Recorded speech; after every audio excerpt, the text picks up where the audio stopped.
Hello and welcome to the Adventure Archive. My name is Ryan, and I'll be your dungeon master tonight as we maybe end this thing after 2.5 years.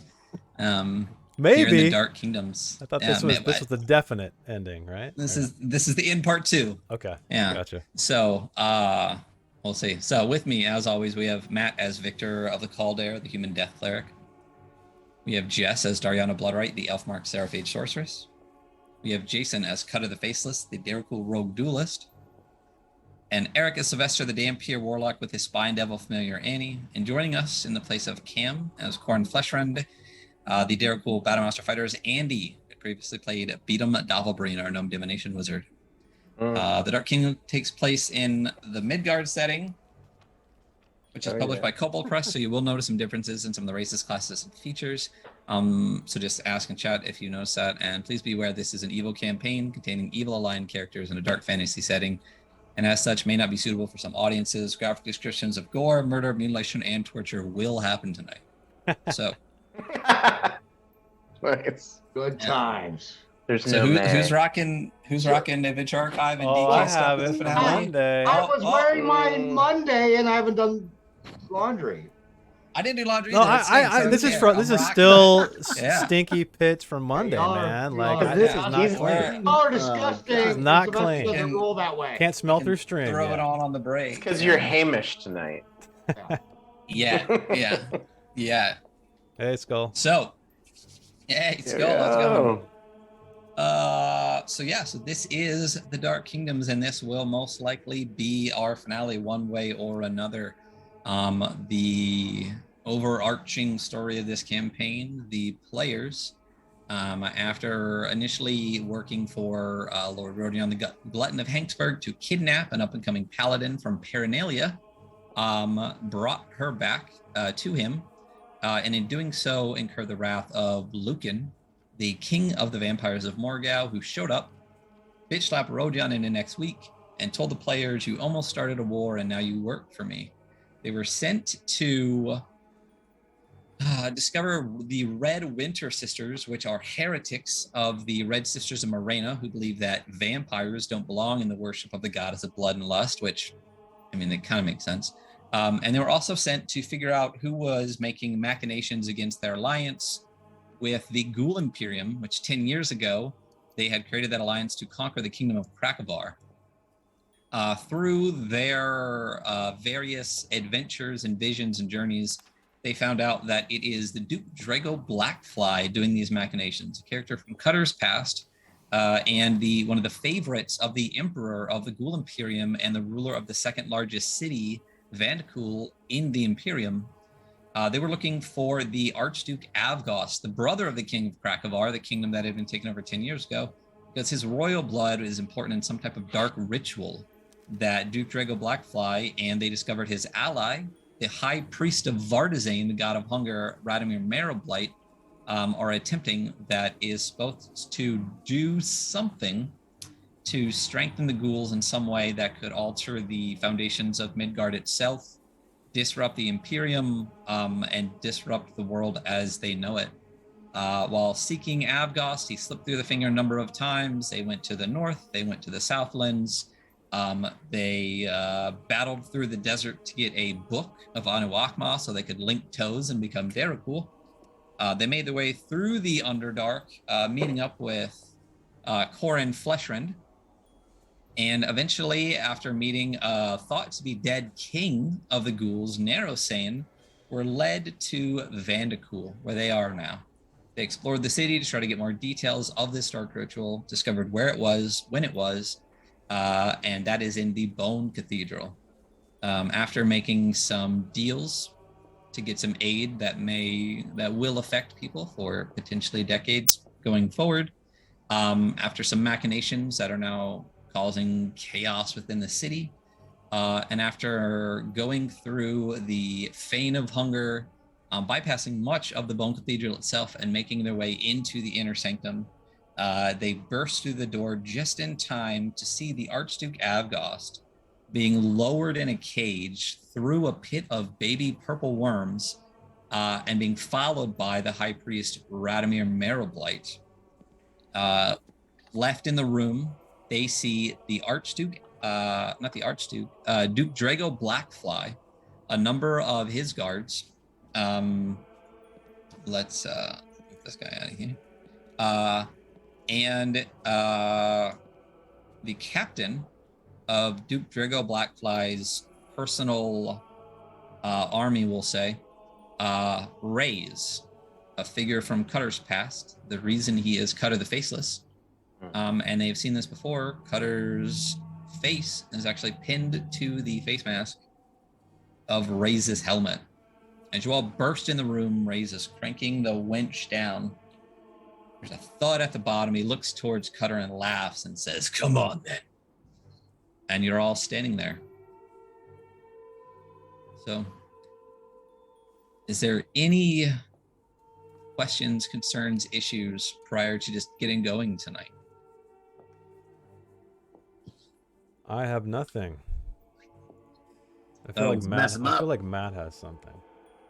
We'll get to that stuff. So, as I said, as you burst into the room, so let's switch a little stuff up here. Why does everything feel so quiet?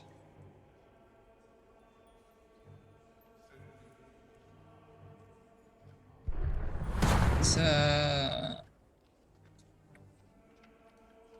this guy. I like this guy.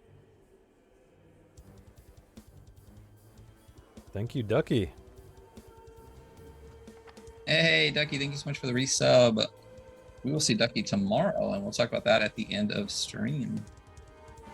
Let's go ahead and turn off Cathedral, too. That doesn't really matter right now, either. Where are you, little Cathedral? Dang, subscribe for 18 months. We've been doing this a long time, guys. Yeah. Crazy. Well, we are, I mean, we streamed for That's feel a year like and what, a a half. Year and a year? half. Moving out. It's a year and a half. I feel Yeah, like a kid and then- moving out. It's like, oh, Mm, yeah. What? And we were playing this game for a year before we even started streaming. Yep. So, I'm happy to see you go, Yeah. but I'll miss you. 30 episodes off stream for a year and 50 episodes on stream in a year and a half. Yeah. So this is for those, right before we get started, this is 2 days after exactly a year and 2.5 years of running this campaign. That started as my home campaign, my attempt at my first evil campaign.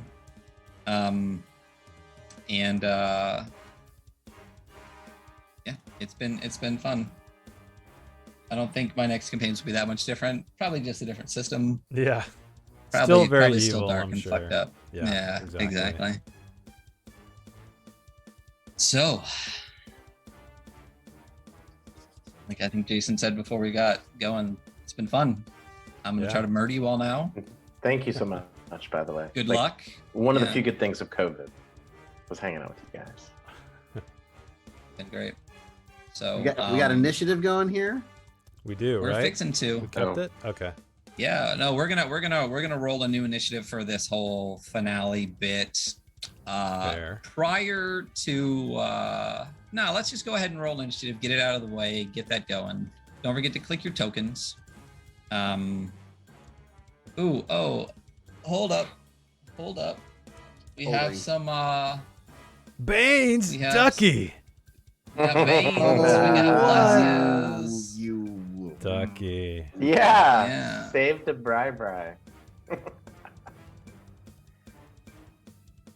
This Go to was the always so dashboards. consistent. Let's get all set up. Let's get ready. We're ready to go. So, overlays. Let's walk through that real quick as well. Can someone give me a rundown of what we've got so far? I got a Bane. I see that. Yeah, and then there is, I guess that's Jess Bless. From Drow. How's it going, Drow? Oh, wait. Yeah. Hey, Joe. False life. Ryan has a false life. Okay. Oh, well that's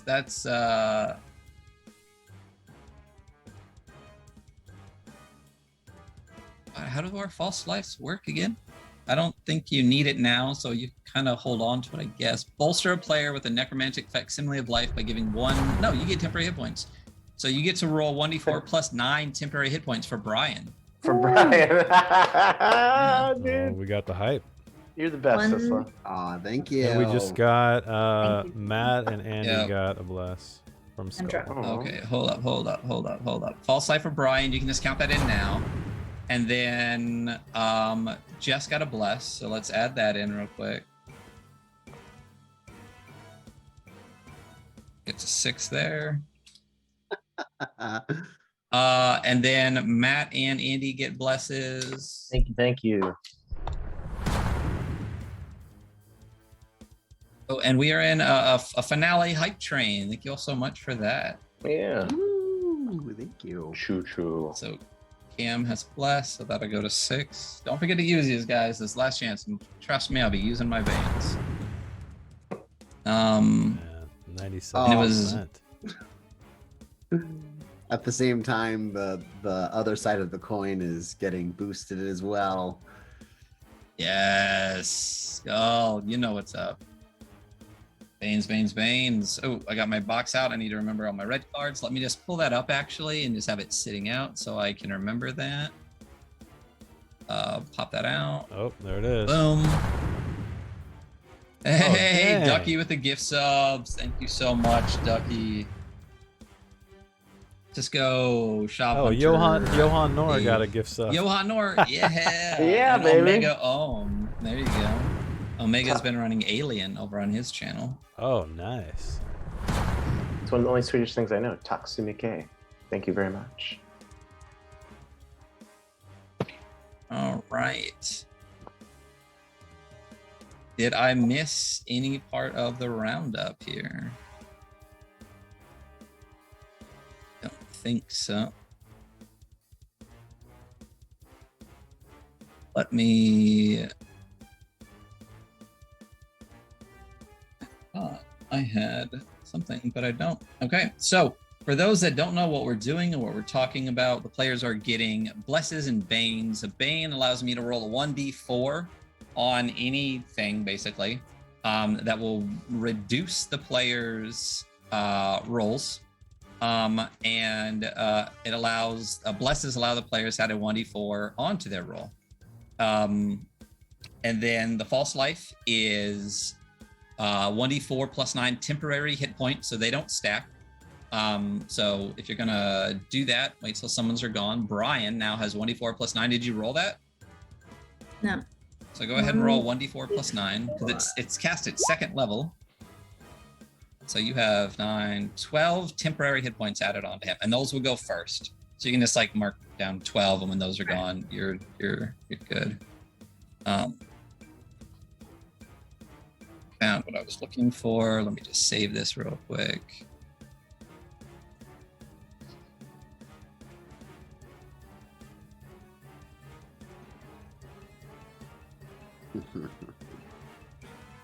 This one. Current pages. Definitely gonna need this guy.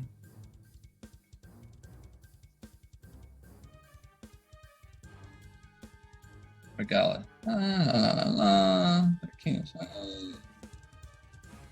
All right. Anything else? We good? Everybody solid? You are as stacked as you're going to get. Probably. We have me with 9 banes, Matt with 6 blesses. It looks like everybody has at least 1 shield. Don't forget to use those. It looks like Matt has a blue and a red card. Jess has a red card. Jason has a blue and a red card. And Sylvester has a blue card. Sylvester, you have an inspiration. And by the blessing of a god, the only time it'll happen in this campaign, you'll have 2 inspirations. Yeah. Yeah. That's awesome. There's a little chaos in there, if you will, you know?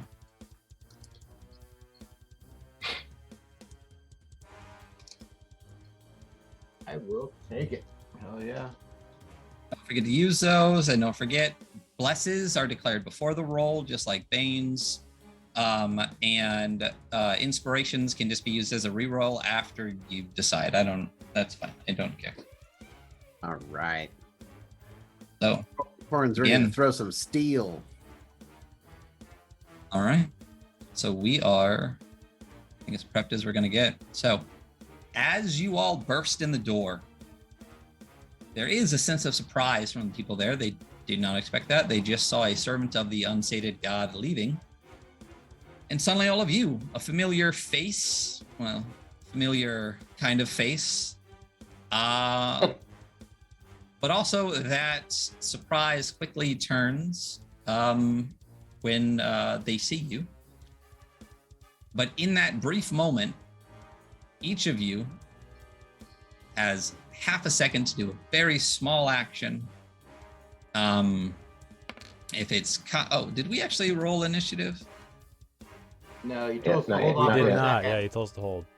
Oh, yeah, my bad. Go ahead and roll initiative. All right.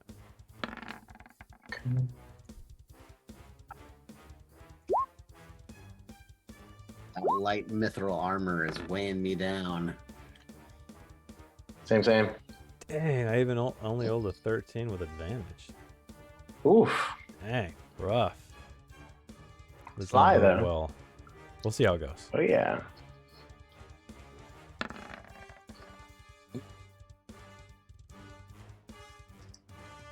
Don't forget to add any of your other people, Brian in there, etc., etc.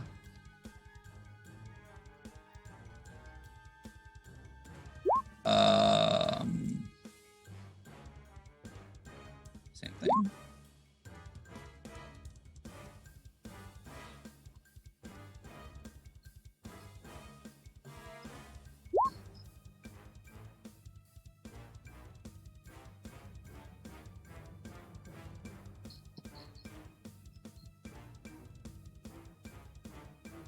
I believe that's all the bad guys. Do we got 4 dudes? Somebody's Yeah. missing. The guy with the candle hat. Yeah. He was standing. yeah, next he- to- Yeah, Oh, he he actually. dipped? I hadn't moved the token, but as the cage lowers through, you actually see Radomir step out over the empty space Okay. and just walk across, and then descend after the Archduke. Oh my gosh. Okay. Cool. And the dude you said is in a cage. It didn't look like that picture that you showed us last week. Right. Okay. It's the vibe of the picture is there, and I think whatever artist they sent it to did a great job. But in the adventure, it's actually a cage that he's in, not just hanging there. Gotcha. So Gotcha. not like it makes that much of a difference. He's already down there. So, and honestly, at level 16, if you can't open a cage, you Yeah. have bigger problems. Yeah. I didn't bring my lockpicks. You two Gotcha. hype. All right. So we have our order here, but part of this, again, you guys all get one small turn of a bit of preparation, not like 5 million attacks or anything like that. If someone wants to cast a quick Yeah. blood armor or a quick little aid or pull weapons or do whatever that is, quick movement here is kind of half a surprise round just as a little prep. I know, Matt, you definitely have something you're very excited to do. Being so polite. Yeah. Yeah. Trying. So hard. So as Cutter kind of burst into the room, Victor was kind of right there. Touched really quickly. It's an awesome spell from Midgard called the Ghoul King's Cloak. It is a concentration spell, Ryan. And it's going to do all these cool things. And I'll just for the folks on Twitch. So as Victor touched Cutter, it gave Cutter some of the power of the Ghoul King, who I guess is Nicephorus in this campaign. Wait. Um, Where did you touch me? This could be this could be That's this a could real be the question. last. I'm This could be going to the say last time. wherever you need. Oh, Just, Wherever Toes. you need. touch No, your not toes. definitely too tall. just the toes. Cutter gains Take some off them interesting boots. benefits. So Cutter's armor class for the next minute increases by 2, and so if you were at 18, you go to 20, to a maximum of 20 though. So you tap out at 20. If Cutter uses attack action using his melee or ranged weapon attacks, he can make one additional attack of the same kind. Cutter is now immune to necrotic and radiant damage, and Cutter cannot be reduced to less than 1 hit point while the spell. Oh while the dang! Can you send cloak is me on. like in Discord just a list? I got the Yeah. AC, but I don't want to forget that stuff. I got you. All right, thanks. Yep. Wait, are we actually level 16? Whatever you are is whatever. I think we're Whatever you Oh, actually are 15. is. we're 15. I don't remember. 15. Yeah, 15 works. 15. I thought I was level 20. Whoop. Jason, I got bumped out of Discord for a second. Oh, here we go. That doesn't show up at all. There you are. I'll put a little something on you for concentration. I don't even know. Let's do a skull. That doesn't show up at all. Let's do like a pink dot. There we go. Some of you guys are gonna have concentration spells. All right. Okay. So that's what you do. You give him like a good job, smack on the ass. Suddenly, he feels the power of the Ghoul King. Little as he goes. Cutter, you feel a little peck on the cheek. What is there a brief thing that you would like to do? Maybe something you want to say as you hear Ray's laughing? No. I'm gonna keep Alright. cool and quiet for now. I will save Gotcha. any words for the end. Blades drawn, the Yeah. whole nine. All right. Corin. Corin Quick prep. has. I wanted to actually throw a javelin if you let me. We're gonna make actual attacks on attack turns. Then that's it. Nothing. He's ready to go. So again, bearing his blade, no words, no anything. No, he's just ready. He's serious. Ready to go. Dariana, any prep? I'll get out my Wand of War Mage. All right. And then Sylvester. He just says, "Oh, this is going to be fun." Brian gloops with little chunks of this unsated servant floating around inside of him. Mm-hmm. So this is like your Marvel cinematic moment as you all prepare to run across the tarmac. I'll kiss Brian on the cheek. Okay. All right. Are you blood armored? Yeah, So it just kind of like it like blends in. adds a little something. Yeah. Yeah. A little Fantastic. rouge. Mm-hmm. Any I don't want to say last words to Brian before a fountain of water comes down and destroys him completely, but what kiss on the cheeks enough? You're good with that? Evil. They're bringing out the fire hose. We gotta watch Oh out. my gosh. Yeah. Parapet I don't water think running. Brian's gonna die. That's what Dariana thinks. All right. It's And, definitely not my mission. If anyone can die, it's Brian for sure. 100%. Let's fucking go. Sylvester. Guys, know what you're gonna do. All right, I know what I'm gonna do. No speeches, but cinematics. This is Yeah. it. Yeah. So from right where I am, I'm just gonna take 10 feet over to there, and Mhm. right there. See where I'm marking? Yes. I am dropping synaptic static. And here you go. Oh, want me to display it Okay. as well? Yeah, if you could just display it real quick. I know this is the one that fucks everybody. Within the range and cause psychic energy to explode there. Each creature in a 20-foot radius sphere centered on that point must make an intelligence saving throw. A creature with an intelligence score of 2 or lower can't be affected by the spell. The target takes 8d6 psychic damage on a failed save or have as much on a successful one. After a failed save, the target has muddled thoughts for 1 minute. During that time, it rolls a d6 and subtracts the number rolled from all its attack rolls and ability checks, as well as its constitution saving throw to maintain concentration. Wow.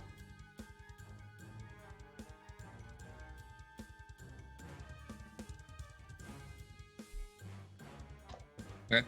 The target can make an intelligence saving throw at the end of each of its turn, ending the effects on a success. All right, so we're talking about a 20-foot radius sphere, right? Should 5, 10, hit them all. 15. It's 20 on both sides, right? Yeah, I know I always. Yeah, that's radius, so it's a 40-foot diameter. yeah. Should hit them all, and none of us. Because they're all within like 15 feet of the edge. Yep.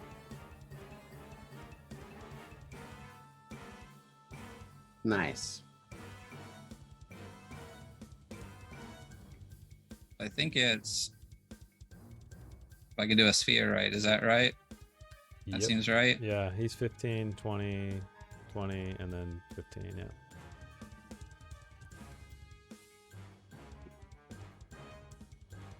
Yeah, if Yeah. he's the. It does you a veteran, favor they're because like all in there. the cage is like right on the grid, so you just go Yeah. 4.5. Well, we'll let you start from middle too, because you're going from edge. But yeah, so yeah, I'll say it barely hits these guys as well. So it's intelligent saving throws on everybody. Yep. All right, let's go with starting from the right. What's your DC? 19. Oh, shit. Oh wow, they're all fucked Mama. basically. These guys are Want me to roll the damage up? yeah, just roll it while I'm doing all of this. 28. All right. Oh, +2 from my new toy, so it'll be 30. All right. Intelligence is this one. So I'll roll these two guys on the left. So this guy does not have it, but this guy does. So I'm gonna mark him with a little pink dot too, because there's an ongoing effect. This guy has it. Blackfly is gonna roll, and he is going to get.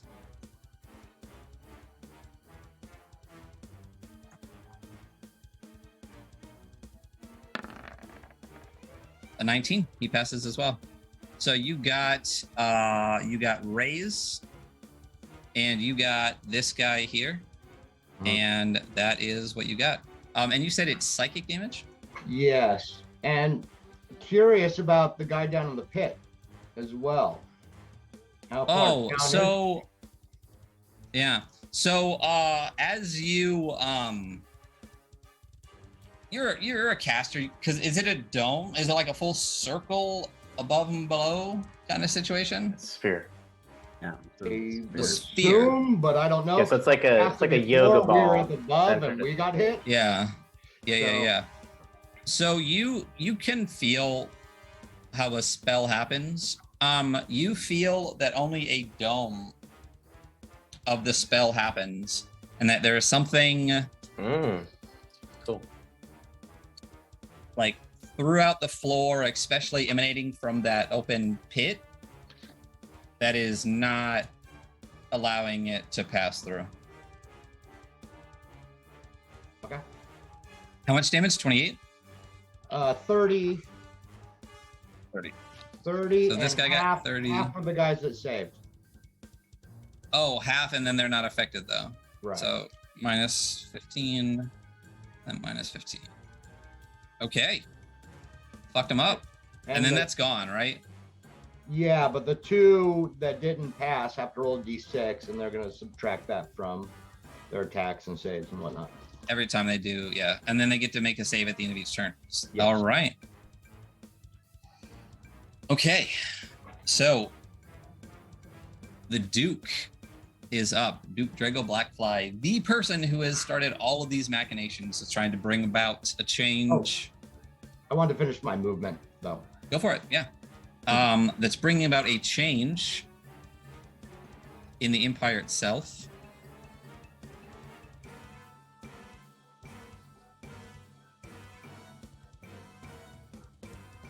He is going to bellow out, "No, you will not stop me." And this kind of wave of darkness exudes from him as he pulls out a rapier. And I need everybody. I didn't. I need everybody to roll me a wisdom saving throw.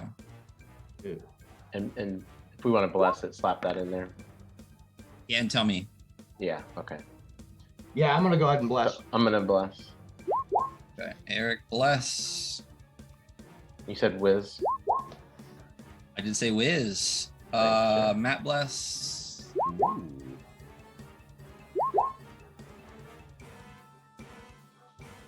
Oh, nice. I have proficiency in wisdom saving throws. Okay, I will bless as well. Just 2. bless. Thank you for the bless, Skull. Oh, Dariana, you did not bless and you critted. Victor got it. Sylvester, Oh what did you shit! get? I 15? critted too. 15. There you go. You both have blue cards. Two of us.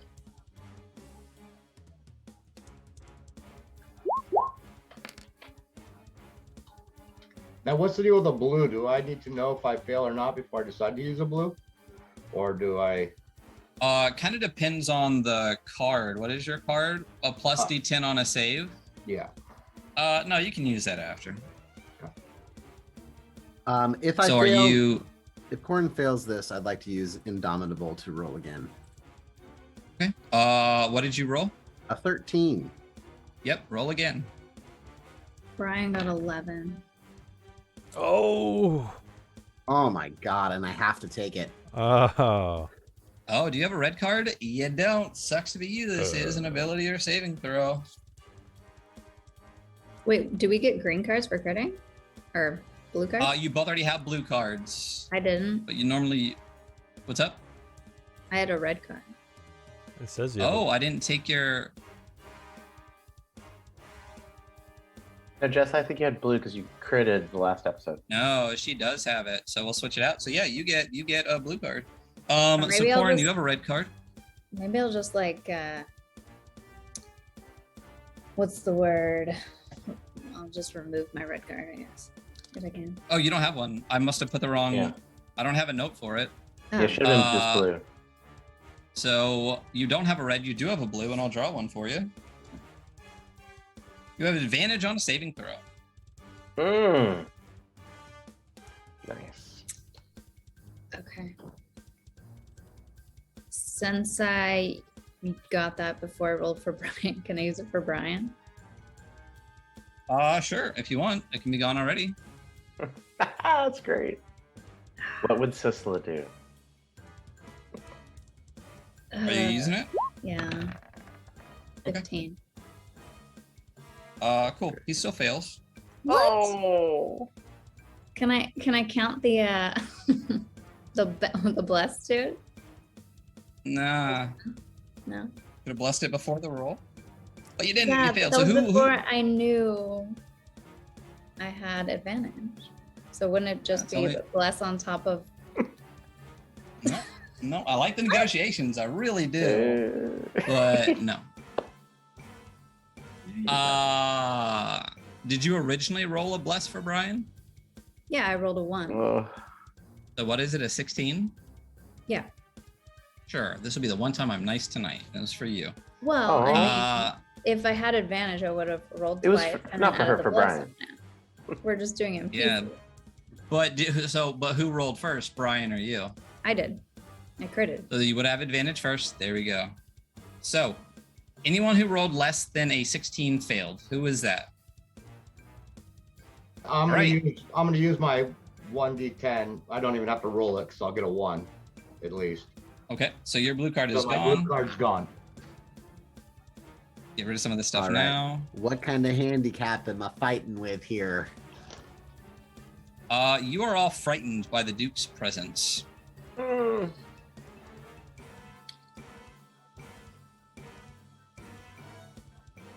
So 4.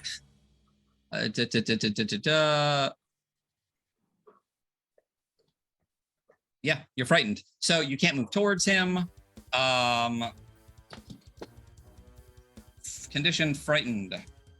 A frightened creature has disadvantage on ability checks and attack rolls while the source of its fear is within line of sight. If you can see him, you have disadvantage on attack rolls and ability checks, and you cannot move closer to him on your turn. You can save at the end of your turn.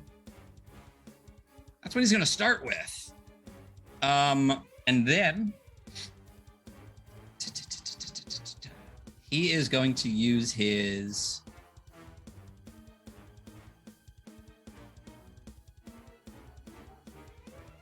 movement to move to right at the base of the stairs. That's what he can do right now. And then as a bonus action,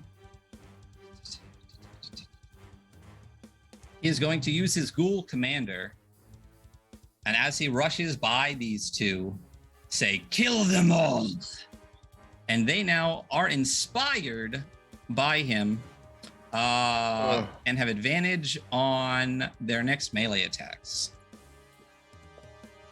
So I'll throw a purple dot on those guys to remember. Did you ever roll the D6 for the guys that failed? I thought they roll a D6 before every action. Oh, okay. Wasn't sure. I thought that's what. Am I wrong?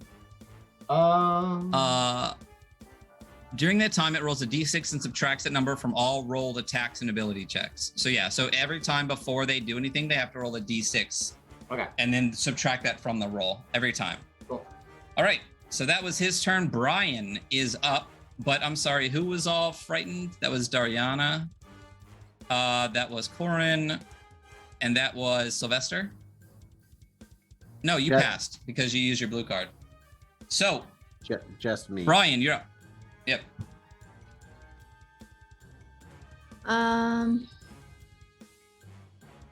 Okay. Brian is going to 5, 10, 15, something here.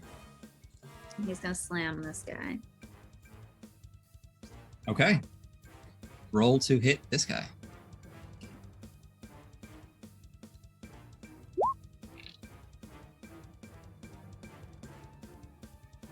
Is that So 20 to hit, 16 damage. That's just his first.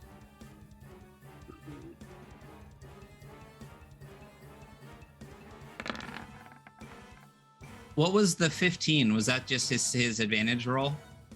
Yeah, You just happened to be the last one that went? that was what I used. Okay, to all do right, I that gotcha, for. I gotcha. Is he immune to poison by chance?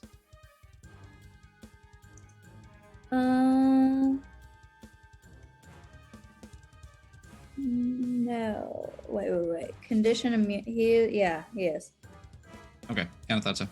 Okay, so 20 to hit, 16 damage. All right.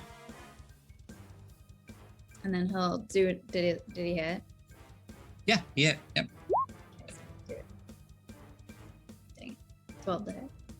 12's gonna miss. So as he rushes down the stairs, or like blobs down the stairs, he rushes into Duke Drago Blackfly as he's rushing forward and calling back. But on that second like slam, he just slides out of the way. He seems quite lithe. Is he moving anywhere else? He doesn't have any more movement. Cutter, you are up. And Dariana, you're gonna be after that a couple of times. Can you tell me what Raze is doing right now? Is he still turning that winch? No, the winch has finished turning, and he is turning towards you and just lowers that face mask and then just pulls a blade and just stands there. Like, doesn't give a fuck about anybody else in the room. Is just looking through your eyes at you. Really? Okay. Then in that case, I'm going to move down here by Brian and attack this guy here.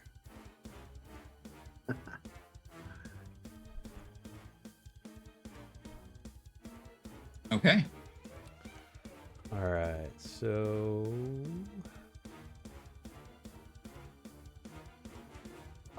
Actually, prior to you doing that, okay. yeah, or as you're moving towards him, the Duke is going to. What's Brian's AC? It is 95, 14? but he has. Oh, his AC. Sorry. Yeah. Okay. So he takes a swipe at Brian, but as he's, drawing to charge, he sees Cutter's movement, and Brian's able to slide out of the way as he's slightly distracted. All right, Cutter. All right, so I'm attacking that guy with my sword. Okay. Here we go. 27 will hit. All right. Yeah.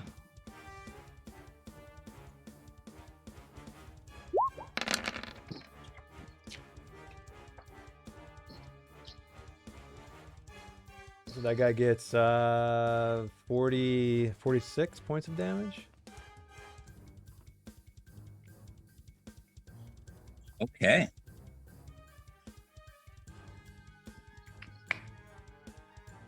So, as you strike him with your blade, because Brian is an ally, so you get that attack, Right. you feel much more resistance than you feel like you should. Okay. Hmm. What does that As mean? if there is something protecting him. And Ah. you just get the sense that maybe only half your damage went through, All right. Well, in that case, I'll hit him again with Matt's spell because I get 2 attacks. Okay. So here we go. Here's another one. This is 19 hit. 19 does hit. Oh, sweet. Oh, thank God. Okay, I was a little worried.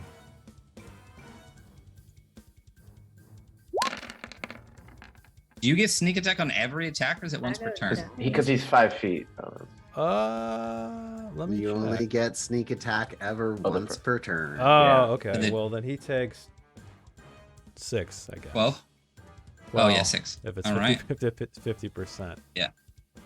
All right. Are you doing anything else? Yeah, let's see. Hang on. 5, 10, 15, 20, 25. I think I can only... I'm going to disengage to here. Behind Okay. Brian. That's it. With that strike, he is actually going to move away. Oh. Interesting. Okay, well, Just- hang on.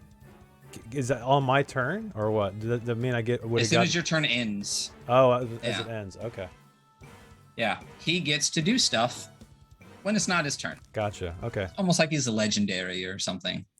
And he's just going to do his own form of disengage and move back from Brian and get out of the face of the party. And then that is it. It is this guy's turn. He is inspired and not muddled. So he's going to race forward. 5, through an ally, 10, 15, 20, 25. He's going to run up to Brian here. And he is going to make a couple of attacks here. So that's the first one because he's inspired. That's an 18 to hit on the first attack. Yep, that hits.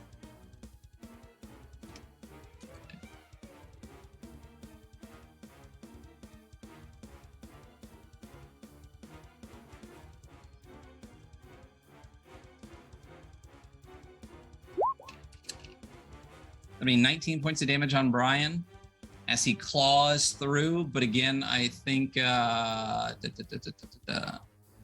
Oh, is he technically undead? I think he counts as undead. I don't know. And a 21 to hit. I need to bring up the roller real quick because it's gonna be a lot easier. What kind of damage is it? It doesn't matter as long as it's a creature that's not undead or an elf has to do a Constitution saving throw or be paralyzed for 1 minute by the ghoul's claws.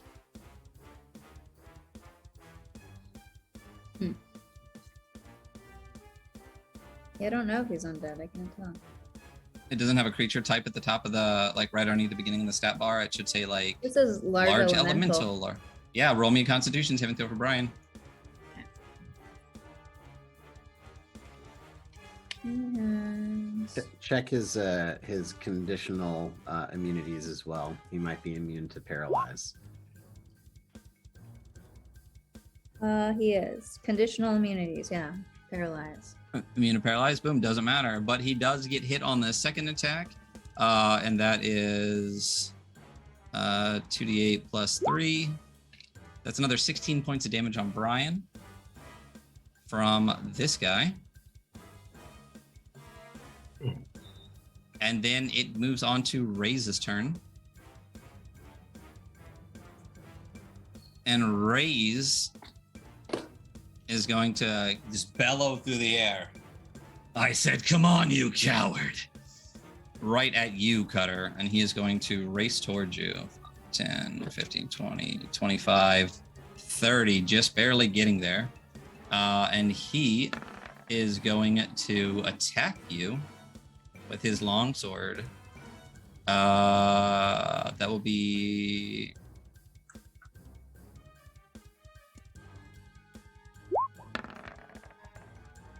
$17 to hit. What's your AC? No, 20. Your AC's 20 now. Okay. I'm just going to add something in there so I can see that. Plus 8. That's a 25 to hit. And a 17. So as you're kind of moving back around Brian, he comes swinging through this longsword. Yep. Really, what I want to do is when he misses that first attack, I want to try to use my disarming parry on him. So basically what that does is I spend 1 prowess as a reaction to force the attacker to make a strength saving throw. And if it fails, he drops his weapon, or I can try to do a dex save and then catch it out of the air.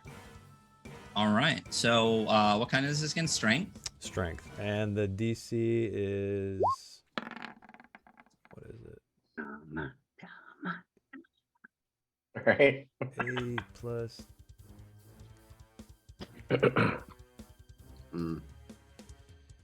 17?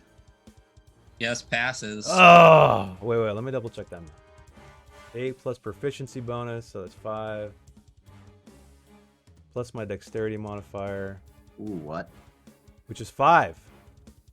18, right? All right. So as he misses that first strike with this heavy long sword, you just flip in with your half sword of the Margrave and link blades. And then what do you want to do? Knock it down? So I want to try to do a dexterity. It's a DC 10, and if I succeed, I catch it out of the air. All right, go for it. All right. Yes. And I'll just... Diana's up next. Victor's after that. Yeah. I should be able to I don't think pass. you can fail a 10. 8? Oh. What? That would have been awesome if I would have succeeded. I should have blessed it. So you knock it out of his hand. Yeah, he but drops it's just it. laying It's on- like scatter. Yeah, he's got to pick it up. Yeah. Gotcha. Oh, that Okay, was so he so reaches cool. down and picks it up. Has his turn or what? Sure, that'll be the last thing that he can do because that'll be, I mean, it's a free action to just pick something up. Really? If you just to interact with a single object, is that One looks item like? interaction. Let's see. Yep, one item interaction. Oh wait. Otherwise, it lands 10 feet away from the attacker in a random direction. Gotcha. So you would have to move 10 He'd have feet, which to you move can't do. and get it. Yeah. Yeah. So his sword is 10 feet away. I'll say it's like right here, right by the something that you can't see written down there. So that's it. That's all he can do. You knock it out of his hand. So instead, he bites and claws you. And that's only the second attack that hit. So it'll just be the bite attack that hits. So that will be What do you get on that attack roll? The same? 25 for the second one because you knocked out of his hand on the 17, right? I'll just use all the same attack rolls, and just say you knocked out of his hand on the first one, so then he gets 3 attacks. So if you knock the sword away, he has bite and claw attacks, since it doesn't take away turn or anything. So it'll just be 12 damage because I do believe you are immune to necrotic. Yeah. And you cannot get Derrickle Fever because you are. Oh, you have resistance. That's it. Well, I mean that's what it says on my sheet. So it's crazy that you have resistance, but every ghoul bad guy in the game has immunity, as far as I can tell. Yeah. So we will just say, no, this regular ghoul does not have resistance to necrotic. Only crazy But fancy special ones. Cutter's immune because he's got the cloak. Oh, you're immune regardless. Oh. Yeah, don't Yeah. forget you have all that. So yeah, so all you take is 12 points of damage, which you can reduce by half if you use your thinger. Well, I've already used my reaction for the. Oh, Yeah. well then there you go. So you prowess, take 12 points of damage. Okay. Yeah. And he just like snarls in your face and starts grabbing towards you. I'm gonna Dariana, you're up. chuckle. Victor, you're next. Yeah. Yeah. Would I have noticed when Sylvester tried to cast a spell that it wasn't working? You noticed that it worked. Like what you saw was the effect of it. I don't think you would have felt or seen that it didn't penetrate the ground because you wouldn't have seen it anyway, and you can't just see magic. I'd say that he got to feel that because he, like, it was his spell. So no. Okay. All right, I'm gonna come over here. And I'm going to cast. Where is it? Ooh, Victor, you're up next. So Yes, sir. Incendiary cloud on this very far point of the room, far middle. all right.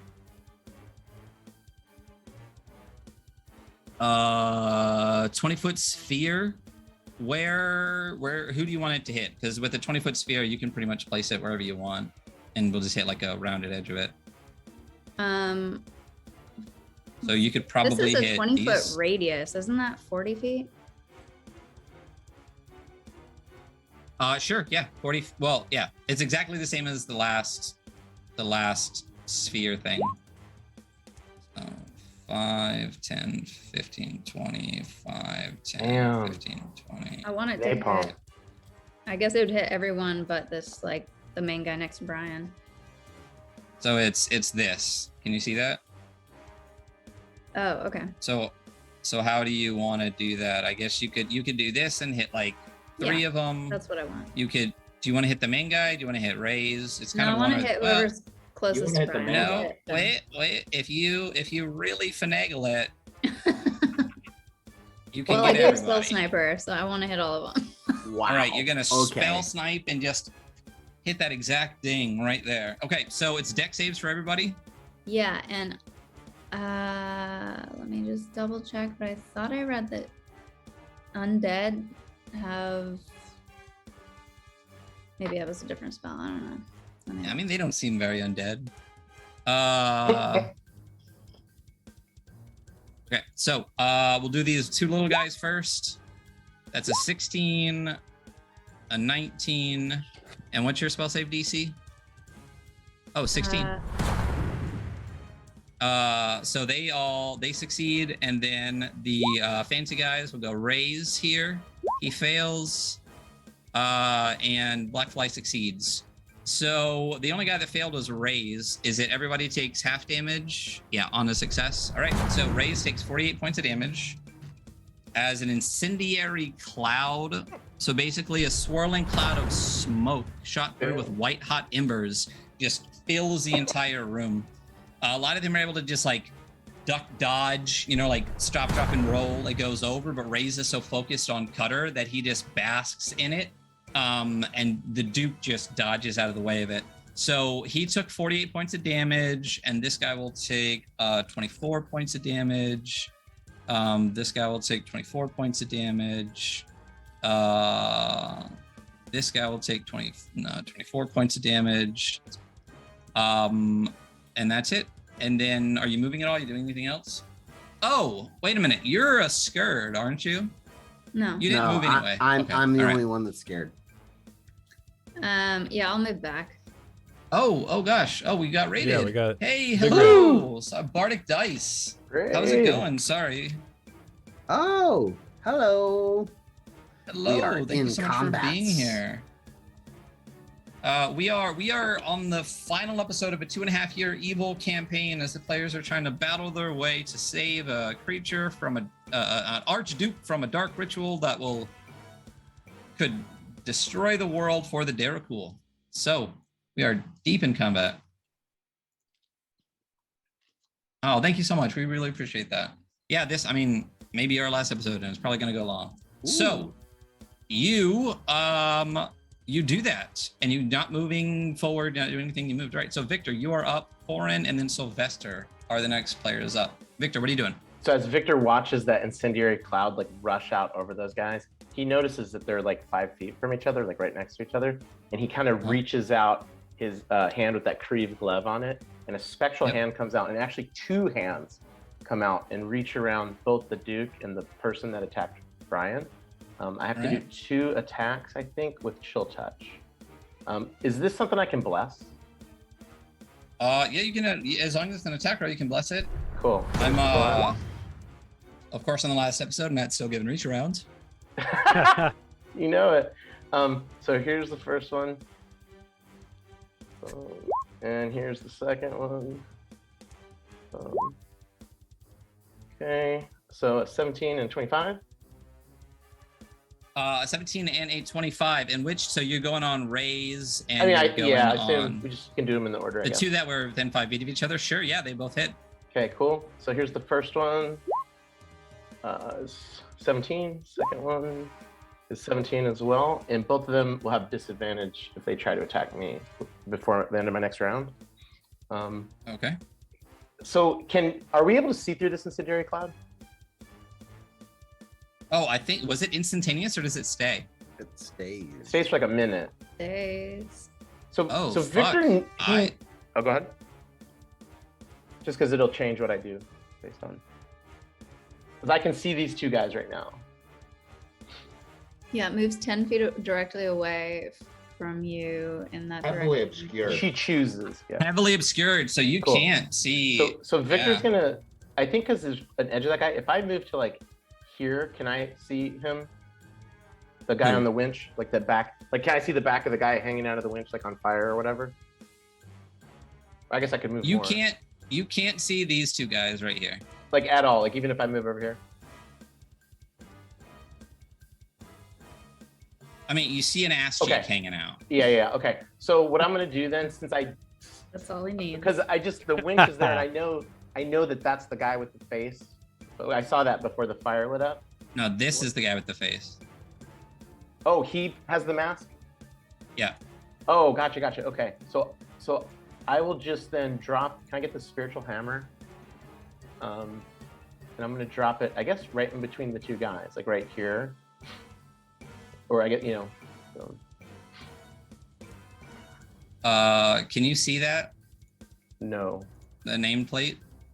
I see. No? No. So normally I just have like a hammer that you just drop like right here. Oh, yeah. I was trying to make it where you could see their name on the token real quick, so you know the Oh, it's okay. difference. I can see like how they're dressed now. Like the one dude has a crown. Gotcha. The guy who's winching. All right. So yeah, you want the spiritual hand. I'd love to put it right here. And I'm gonna do level 4. And I'll just get the guy, since I see that he has Cutter's face on him, I'm gonna try to whack that guy. It's gonna be cast at Whack level him. 4.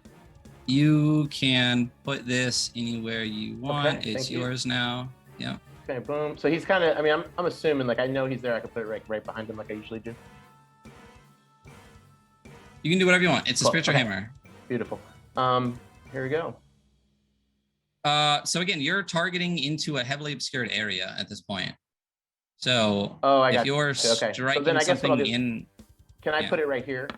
yeah, that makes Perfect. much more sense. You can see him Cool. kind of hanging out of the cloud. Awesome. Thank you. And here we go. And let me cancel. I'm gonna bless this too, just because we're here, right? We're going ham. Or can I double bless have it? we- instead? Have we always said you could bless the spiritual hammer? You know what? Let's not do it. Here we go. Okay.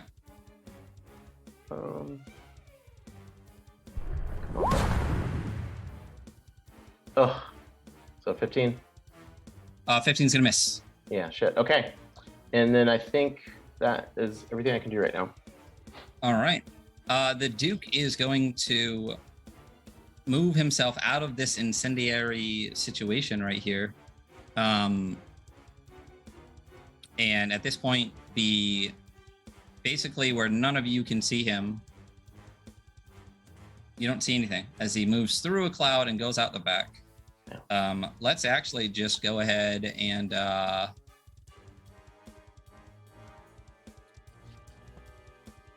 and do this. So it is a solid looking cloud situation. And then it is, move it for a second. This guy's turn. He is going to move out of the cloud as well, but I think it's when you start your turn in the cloud, something happens, right? The creature must also make a saving throw when it enters the spell's area for the first time or ends its turn there. Nope, so it's good. So he is going to race forward. Oh, no, I want you back where you are. And he is going to race up towards Brian because my mission is to kill him. And he is going to make some attacks.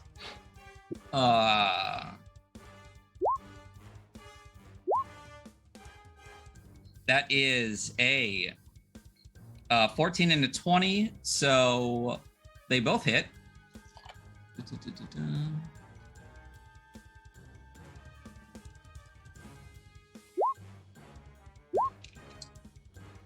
So that'll be 28 points of damage on Brian as this guy races forward to attack. And that's all he's going to do. Corin, you are up. Sylvester, you are next. Corin stands frozen at the top of the stairs until the incendiary cloud blocks the source of his fear. Coming to grips with it, he bucks up. I no longer have control of Corin anymore. For some reason, it reset. Would you move me forward just one step? That's all I need. Absolutely not. You can just take control of it. You're not in here, is what it says. Oh, weird. Oh. Let me refresh the page. Yeah, because usually I can select beat 'em as an option. I changed my name to Corin, so that's probably the reason why. Oh, yeah. Oh. So that's the Brian, reason why. Cutter, Dariana, Victor, Sylvester. There we go. I've got it now. I've got it now. You got it now? Okay. You good? Yes. So he steps down just one step, and then he's going to make an attack on the dude wearing Cutter's face. So I'm going to make this first attack a trip attack. So I'm going to spend a superiority dice on there as well. So what do we got here for, ooh, yes. So he's going to have to make a DC 18 strength saving throw, or he will be prone. Also, he's going to take this much, plus this much, plus a superiority die. So he fails, he trips, he takes 7 points of damage. So 7 plus 8 plus 5. So is any of that necrotic? 20. No. What kind of damage is a Corpse Slayer glaive? So it does an extra 1d8 damage. Oh, specifically to undead, right? Creatures, yes. And he has disadvantage on saving throws against effects that turn undead. Gotcha. And now I'm going to follow up with my 2 other attacks at advantage because he is prone. And so I'm just going to roll both of them. Mm-hmm. Ooh, looking for some crits here, hopefully. They both hit, but no crits. No crits. Okay. So let's just this twice, and let's add all of those up. Sylvester, you're next. Yeah, do math for me. I need one more D10. 22, 30. Hold on. One more in there. 45? How did you get a 15 on a D10? Oh. Because of my strength. Beefy boy. Yeah. But you get the strength total at the end, right? No, it's, well. Oh, that's 3. Because it was added on 1, 2, 3. So 45? Is my math terrible? 45. Yeah, I can do basic math. Hello. You know, I learned how to do basic math much better as an adult than I did in school. Baby beat him. Yes, I'm That messing time. people Learn- up right now. Oh, Slapping them around with a glaive. Say hi. Say hi to everybody. Hi. The baby. It's our finale tonight. No more finale? Aw. You want me to kill all the bad guys? Okay, but we're bad guys too. So kill all the other bad guys. Hi. All right. Okay. Say night one more time and then turn off the microphone. Bye bye everybody. Hey, baby beat him. Good night, sweet prince. So that's my turn. Yeah, cool. All right, we will get to our break momentarily. Sylvester, you're up. Okay. Hey, these are these columns? They go all Yes. the way to the ceiling? Okay. Yep. Okay. So 20, 30. So I'm gonna run to there. And from there I'm gonna cast lightning bolt, kind of aligned to clip this guy and this guy, but miss Brian, so kind of just a little wide. Okay, go for it. But I don't have it in my spells. So is that a melee spell attack? Because it's from a wand. It's from the staff of Farzalon, so I didn't actually have it in my spell slots.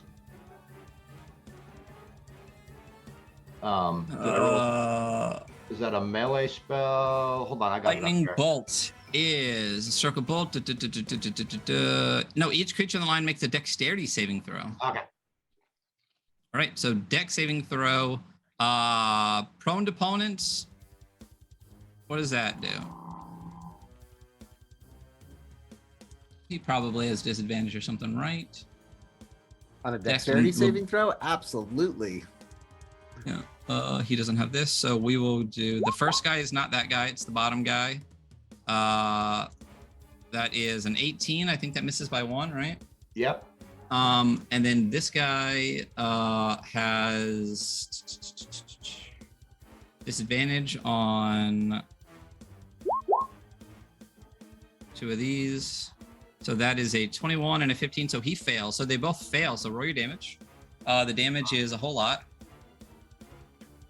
It is 8d6. Oh, plus a couple others. When you cast this spell, Yep. 4th or higher, the damage increases by 1d6 for each Everything level I above 3rd. cast- So you do Everything I 10d6. cast is it. Yep. Roll that bag of dice. 41 damage. Plus 2, because all my attack rolls are plus 2 on damage, so 43. Okay. So as Reyes is laying at your feet, he's like looking at you, trying to get you to fight him, and you seem to just not give a shit, Cutter. All your buddies are beating this guy up. Suddenly Corin comes in, jabs him, trips him up, and starts fucking slashing at his back. And then Sylvester comes across a lightning bolt. It races across, and you see this spark through him. You actually see the helmet almost catch fire from the force of this, and you see your face just kind of curl off of it Ooh. and drop. Oh, And as Reyes is reaching out towards you, burnt, he tries to utter something and can't as he dies at your feet. oh shit. Mm. Oh, yeah. And the other guy is fucked up. Again, you guys can see health bars. See that little red dot there? No, I don't see a health bar. Oh, I fuck haven't seen him the whole God. time. Yeah. And sorry, I melted your face, Cutter. No, it's okay. It's like one of the. What's that pork rind stuff? It's like a pork rind now. So crunchy. Chicharrone? Oh, There you go. Can you chicharrone. see him Yeah. now? But really, if you got your face back, No. we'd have to change your name and everything. It's such a Yeah, pain in the ass. So it's for the best. You should definitely be able to see all the bars now. But then we It call you says C Cutter. on- Yeah, I can see him Yeah, I now. see it. I see it. I see him Really? now. Having? Okay. Yeah, no good. Yeah, it's underneath them. Oh yeah, I can see them on the stream now. Oh, okay. Okay. should look at Okay, that they're every so now and they're then. so tiny. Okay, got it. Well, that's the best I can fucking No, no, no, no, Yeah, no, because no, we're no. because we're wrecking I them. forgot. Yeah, I know that guy has a sliver. I was looking for. Well, I see the Yeah, other guy if on the I left has a. if I do something non-compact, it gives the actual number, and I don't want to do that. Okay, no so worries. that is Sylvester. It is the Duke's turn. The Duke. The Duke. Going to move to here, and he is going to call out to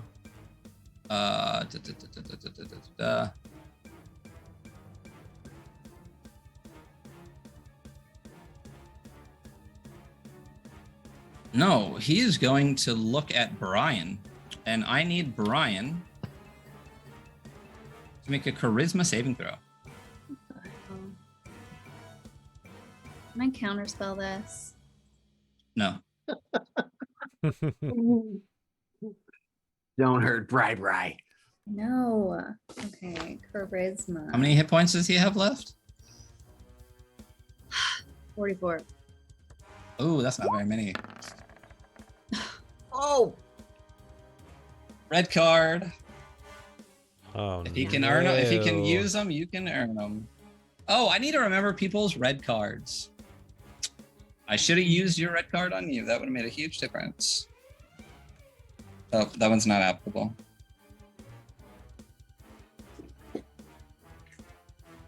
Oh, that one's really good. Right. we just got a another false life on Bri. Yes. Oh, dang. Thank you, Sisla. It had to be Sisla, right? Yeah, it had to be. Because there was no Yep, puppies it to just- save in this episode. So it's Oh, 11. wait a minute. What? You have a red card already. Oh, so you can't get another one. And Me? Brian and you are yeah. Oh, I thought you said I didn't have one. Okay, well, we'll just use the one that you did have, and we'll just count that one. Okay. And Brian's yours. I don't like where this is going. Basically, if you have a familiar or some extra thing, you're one. You can Mhm. use it interchangeably. If he earns one, you have it. If you have one, you can use it with him. It all works. So you didn't have a red card. Brian just earned one, so you have one as a group. Now we're sharing a red card. Just like you could share your blue cards and blesses and banes and everything. Yeah, Brian just hasn't really ever failed on a bunch of stuff because he doesn't really do a whole lot. As far as like ability checks and stuff, usually he's He's just been in a attack. bag for 2 weeks. He's been in a wine barrel in a Yeah. bag for the whole time he's been in the underworld. Sounds like fun to me. So he Safe stuff. fails, Worst place to be. and he is affected by the Fight for the Duke legendary action, Oh no. which forces him Oh, to no. turn around and take a melee attack against Cutter. So if you could roll that for me real quick. Oh no. And don't forget to add your 1d4 plus 9 on Brian's temporary hit points, because the other ones are way gone. Yeah. So 10 temporary hit points. Yeah. And then attack Cutter for me, please. Okay. This was Ryan's end game. Have Jess kill Jason. I guess he slams him. Yeah, it's gotta slam that. 19 hits? No. Only 8 20. damage. No? I have a 20 Oh, because you HP. have the cloak, right? Yep. Oh, you go. bro, the cloak. So as the Duke calls out towards him and says, "Fight for me," Brian just like kind of stiffens up in his little like jello form, like the rind when you don't put like plastic on it, and turns around and strikes at you, but you're able to dodge out of the way. And then he just stands there, and it's his turn, but he can't do anything on his turn because this affects him until the end of his turn. Oh. Shit. Okay. And then it wears off, but his turn is over. Cutter, you are up. All right. I can't see who's in there. Can I hit this guy? Yeah, absolutely. You're like Oh. basically on the stairs, kind of striking down. So at- what is this disc again? Like, can I see through here? Not really. No. You can't see through where you can't see. Anything that's Got like it. in Alright. or like past the So disc. okay. like- So then I'll just hit that guy. 'cause That's the Inferno ember filled smoke that Dariana put up. Actually, can I get here? without taking an attack of opportunity? Can I squeeze through here or no? Yeah, you can. It'll cost double movement to move through the other guy, but if you want to move That's there, fine, it'll because just. this guy's almost You're dead. still within 5 feet. So I want to. And is he not in the darkness or whatever? Is he? He's kind of hanging out of it. All right. So I'm going to attack him. Attempt to attack him. Is it a 20 hit? Yeah. Oh, perfect. Yeah, absolutely. Okay. All right, here we go.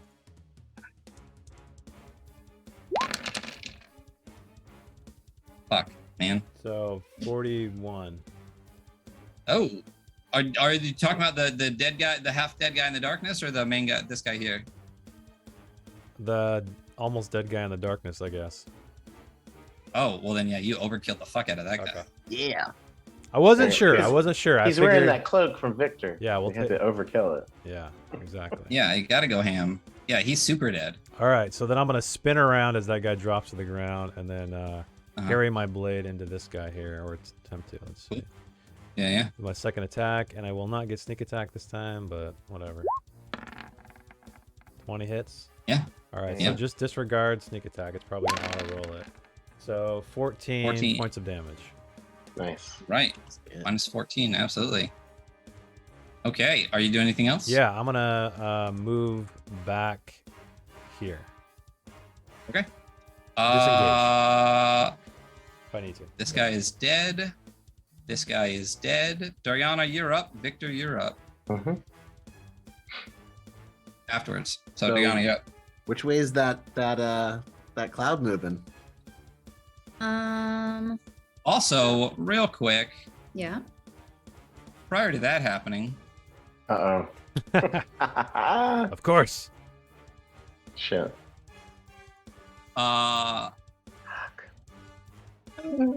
that rolled around the turn order. So the Duke says, "Fight for me again," and I need Brian to make a charisma save.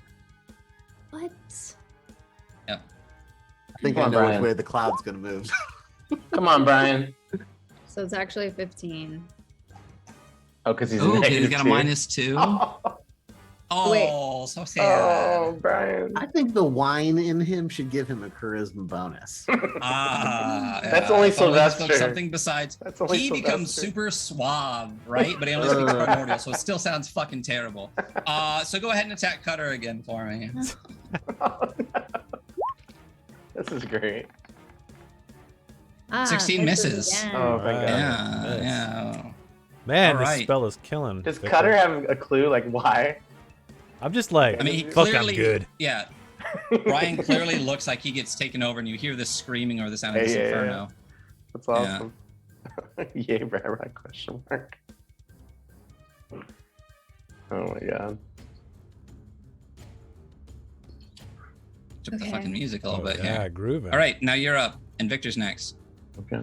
Okay, I'm gonna move over to Victor, and then I'm going to push this cloud towards that bald guy, Okay. 10 feet. So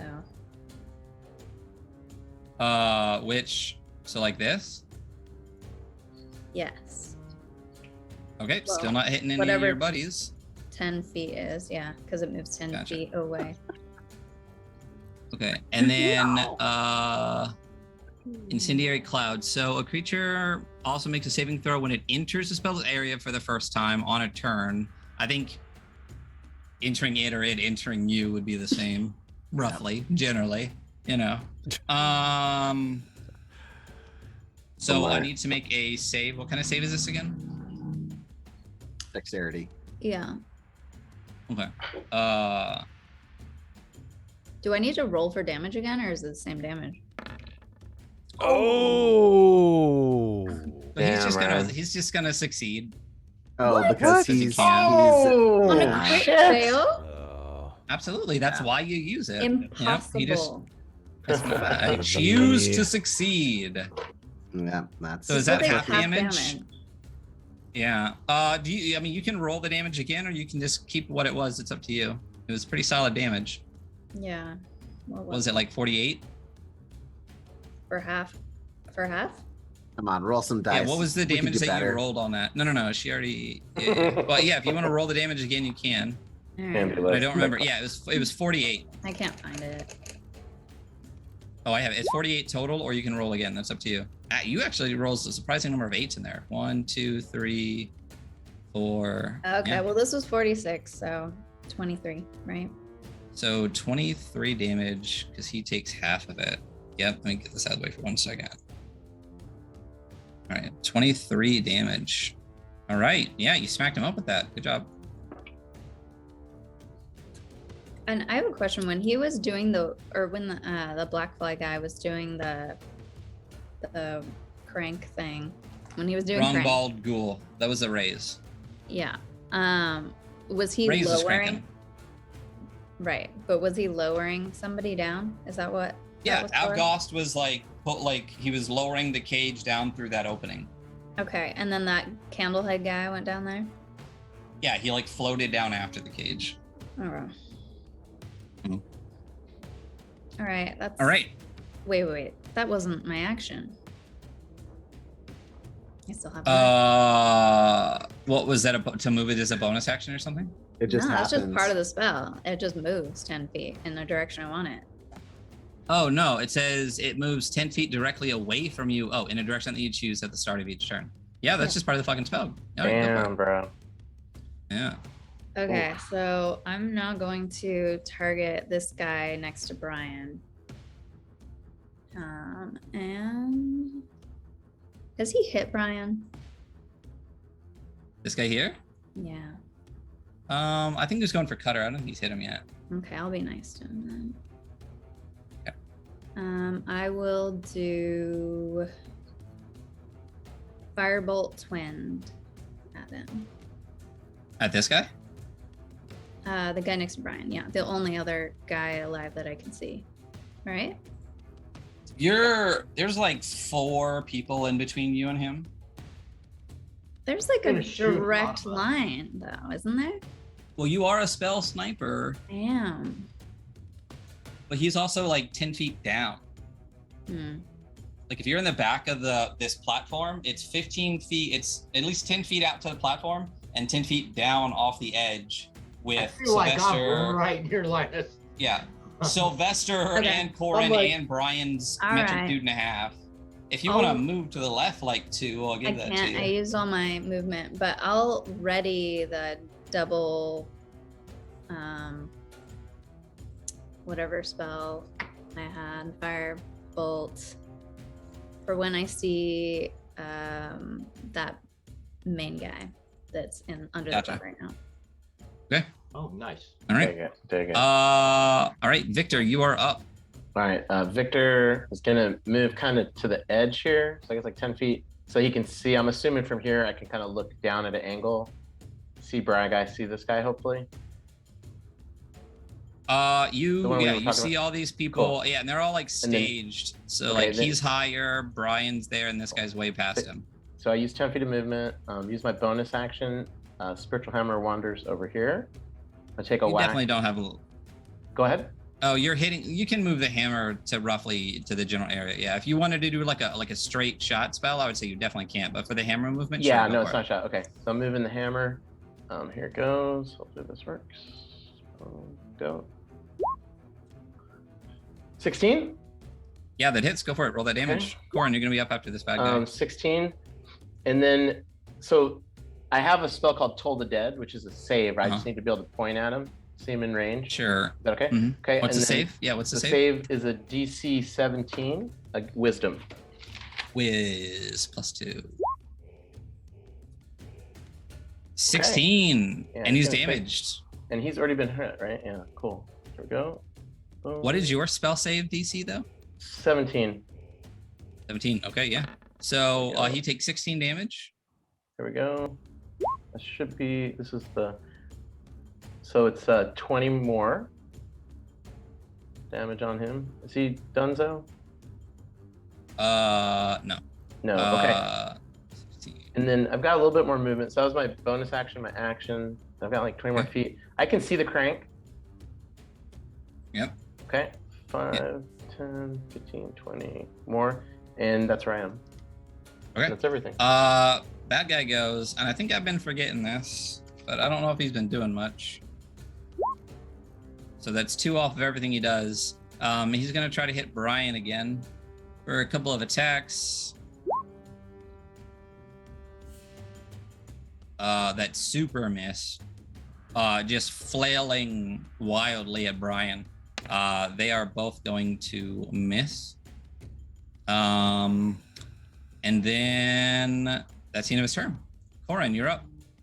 Corin moves into position to bring his glaive down on this dude's head. So 1, 2. Did I hear that last one? I see 3. it. Okay. Oh, you did 4. Yeah, disregard the last one. So 17, 26. And They both hit. The 17 and the 26 hit. Okay. All right. So there's the first attack. Here's the second attack. Oh. So, Matt. 34? That's correct. 34 damage. Just. I'm getting fucking good at basic addition, guys. Like, yeah. As you march down the stairs, swing that blade that does extra damage to the necrotic, to the undead themselves, you strike this fellow down, slash across his neck, almost take his head off completely, and he crumples down over the body of his other companion next to Ray's on the floor at your feet. Basically just a pile of ghouls at your feet at the bottom of these stairs. Corin steps over his body and like goes basically looking for the black fly. And he's gonna stop right there. All right, Sylvester, you're up. Oh, that spell was actually concentration, so I cast another spell, so it probably disintegrated after my last turn. Was your second spell a concentration spell? Oh, wait, what? As long as you don't do another concentration You're spell, fine. you can keep the other one going. And Got it. this thing has basically made it where no one's been able to fucking do damage to anybody. So you guys are pretty fresh right now. So I can't see exactly where he's at. Nope. But I can see the edge of this thing. So what I'm going to do is drop another synaptic static right in the middle of the cloud. So it just hits him again. All right. And what's the save again? Can you throw that up real quick? Yeah, let me throw it. I'm just gonna say he I guess I can wait till after. It's only gonna be half damage, so you can roll it real quick. Because he's either gonna succeed or choose to. It is a Ooh, that's a terrible roll, but couple of 1s in there. What kind is it? Intelligence.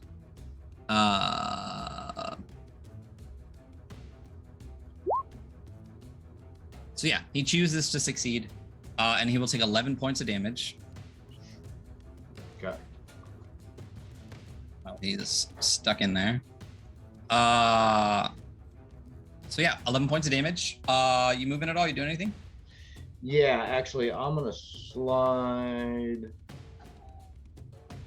this way. I want to kind of cover Victor, for I know what he's doing. So I just used 10 feet of movement. I'm just going right there. Gotcha.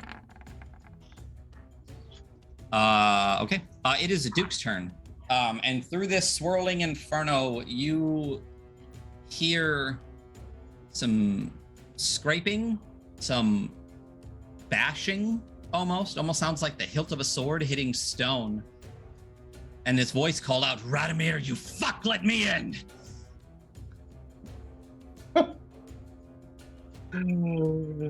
Oh boy. And that is what you hear. And it is Brian's turn. Now, since he's staying in there, doesn't he have to save again against the cloud? It's ending his turn in that cloud. Oh yeah, he does, absolutely. Can you throw that up in the VGT again? Yeah. Dude, that napalm. Just like display. Yeah, it's been fucking stuff up. I wish I Didn't could we do have a damage fight on you. where Jess threw like a wall of 8th fire? level spell, so I'm glad it's doing something. Creature must also make a saving throw. What kind of saving throw is it again? Dexterity.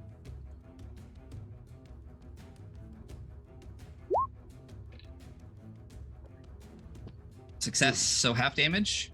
Yep. And do you want to roll again, or do you want to keep your last one?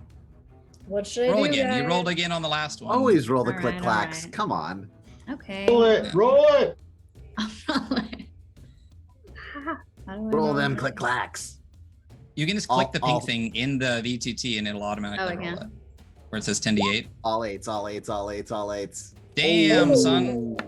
Okay. Damn. Oh shit. All right. That's huge. Nice one. Hey, that's what you get for fucking with Brian. Okay. So that's what you hear screaming out. And then it's Brian's turn.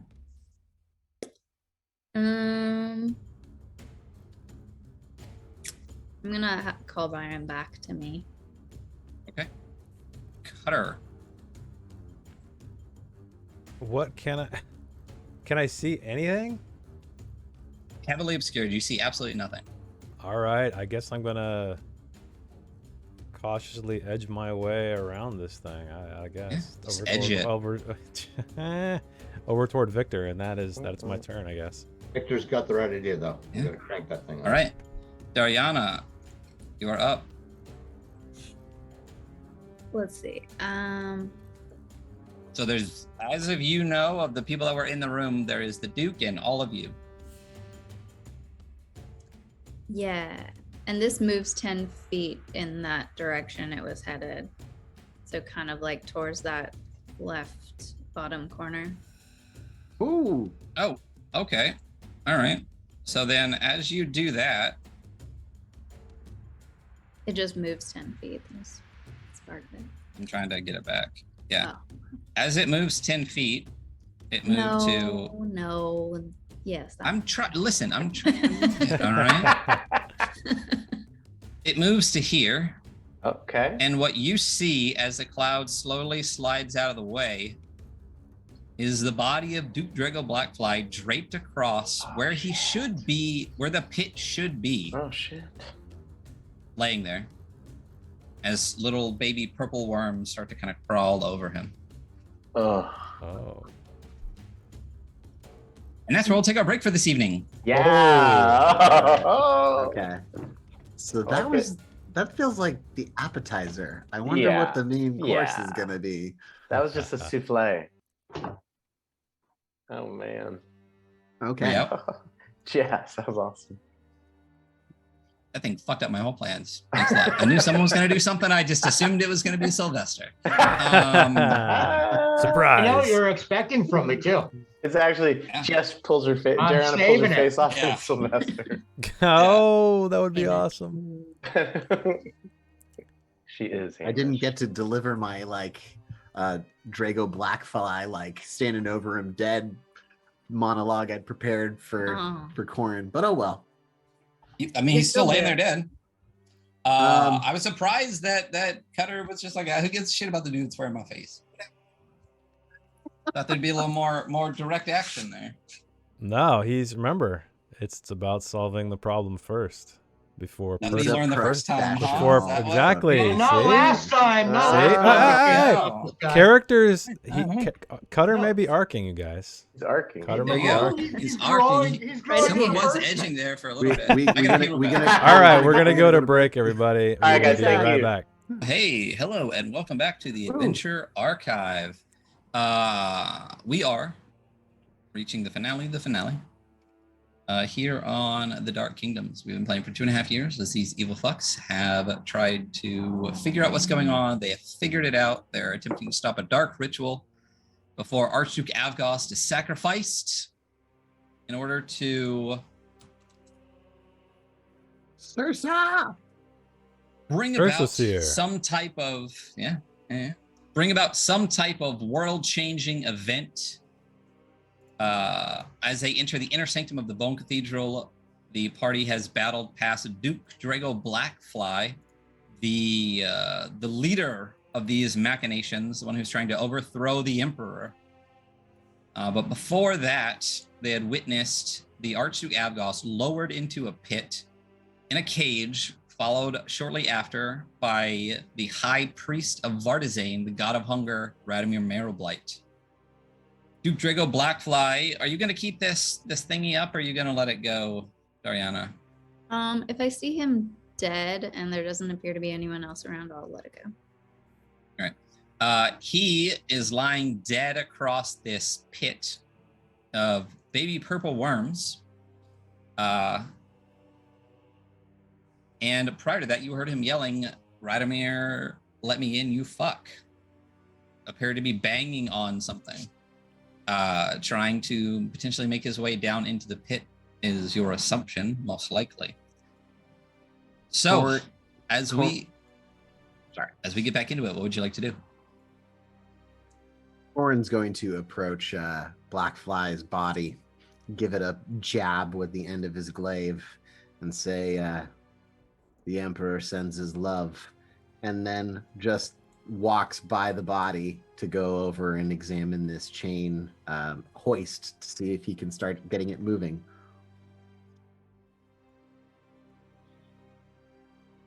Can Victor help him?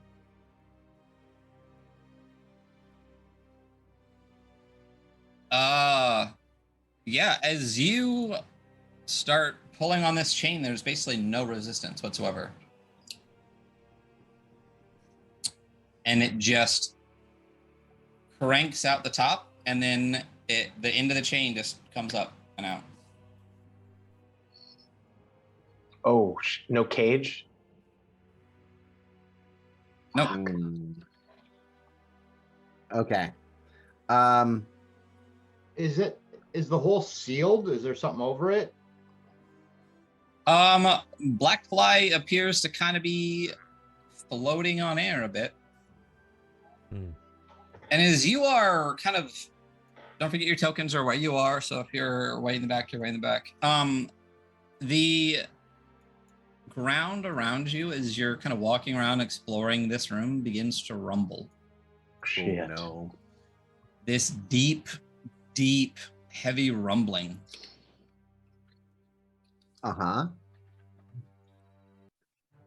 Corin pays no attention to it and just tries to figure out a way to get down. He is so single-minded in this. Yeah. He tries to find a way through whatever is blocking the way. Did you say it was blocked, or that it just goes down?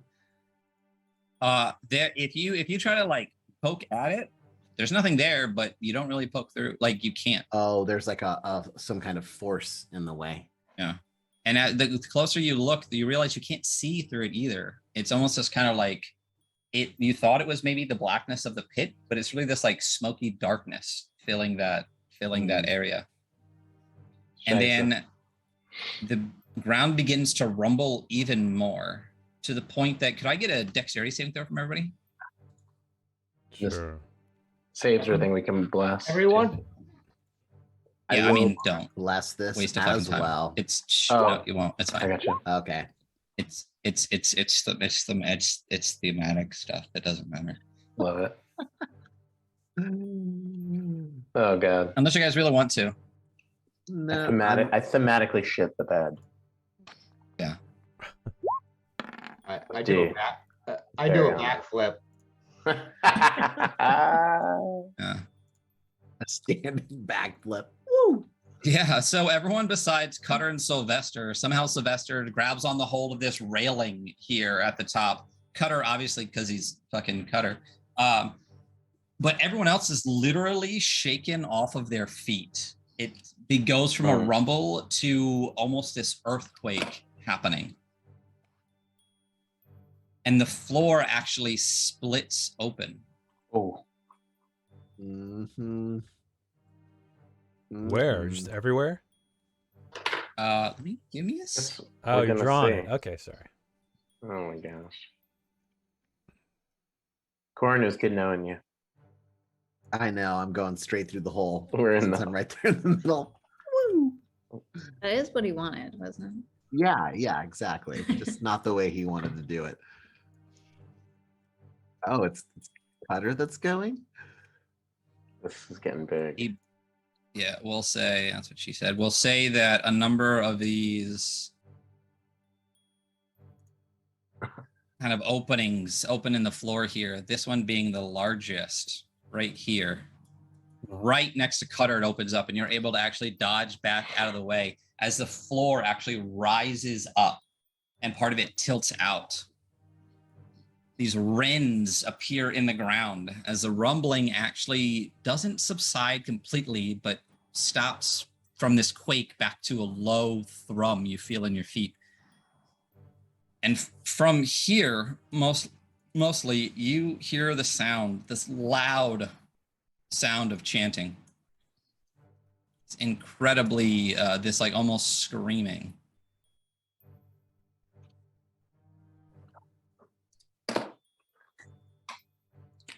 Okay. What would you like to do?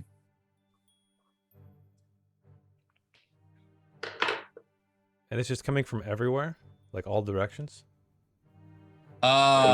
It's coming up out of the sound seems to be emanating from these holes in the ground. Oh shit. Okay, got it. Are these holes protected like the other one is? Can we actually see down into these things? Yeah. It looks like you can see down into it a bit. All right. Corin goes over and unravels the chain so that he can use it basically as a rope and takes it to the closest hole, tosses it down, and begins to climb in. Nice. Okay. So yeah, it actually does pierce through whatever was stopping you from the other way. And you were able to make your way down that chain. Nice. What is everybody else doing? Victor follows him. Let's take one close look at Ray's body across the chasm and then follow. Yeah, Brian and I will make our way down Movement to the main wise, floor. Sorry. no, that's good. Movement wise, I think I can just get to the edge. You're out of combat. Just do whatever you want to do. Oh. This is Well, a transitional period. I'm gonna watch them descend. Can I see Okay, how far down they're going, or how obscured is it? Can I see? It's pretty smoky and dark.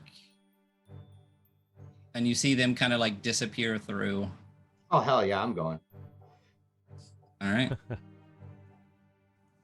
So everybody is going to descend down through this crack in the floor. Yes. Very thematic. All right. Is this everybody here? Oh, fuck off. Okay. Crack just wants to go too. The crack does want to go, but I'm going to snag all of you guys. And as you throw that train down and all kind of slide down and make your way down,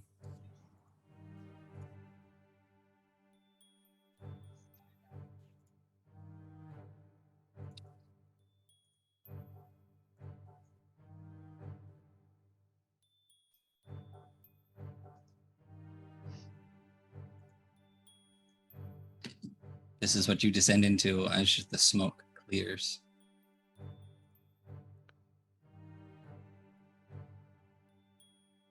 Ooh.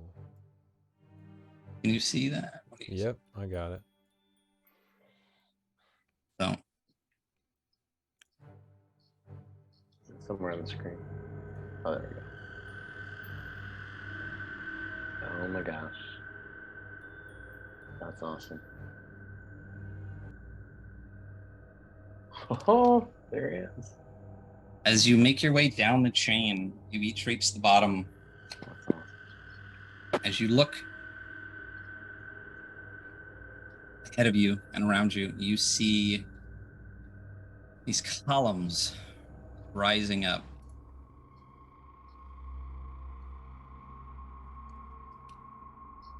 You see these stairs that lead down to this altar. Hang on a second. I'll give you some box text. What's some box text, guys? Large chamber is dimly lit with burning candles and green light, shed by caged beetles. Stone columns carved with coiling purple worms support the vaulted ceiling. Carvings of purple worms decorate the stone floor.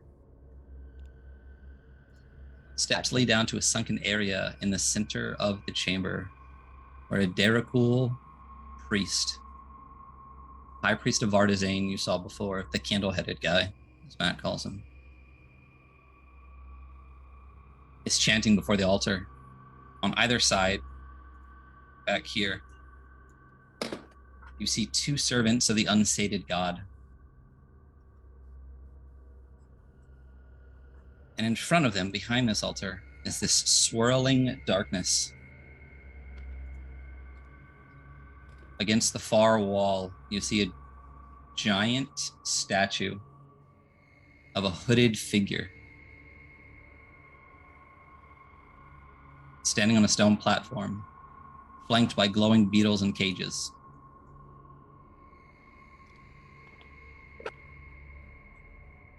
On the altar, as you glance past High Priest Radomir Marrow-Blight, you see the body of Archduke Avgost, chained down and writhing as the chanting continues.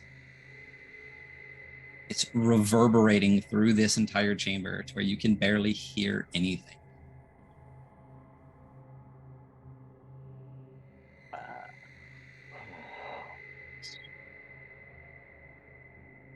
May we act? Or do we need to know more?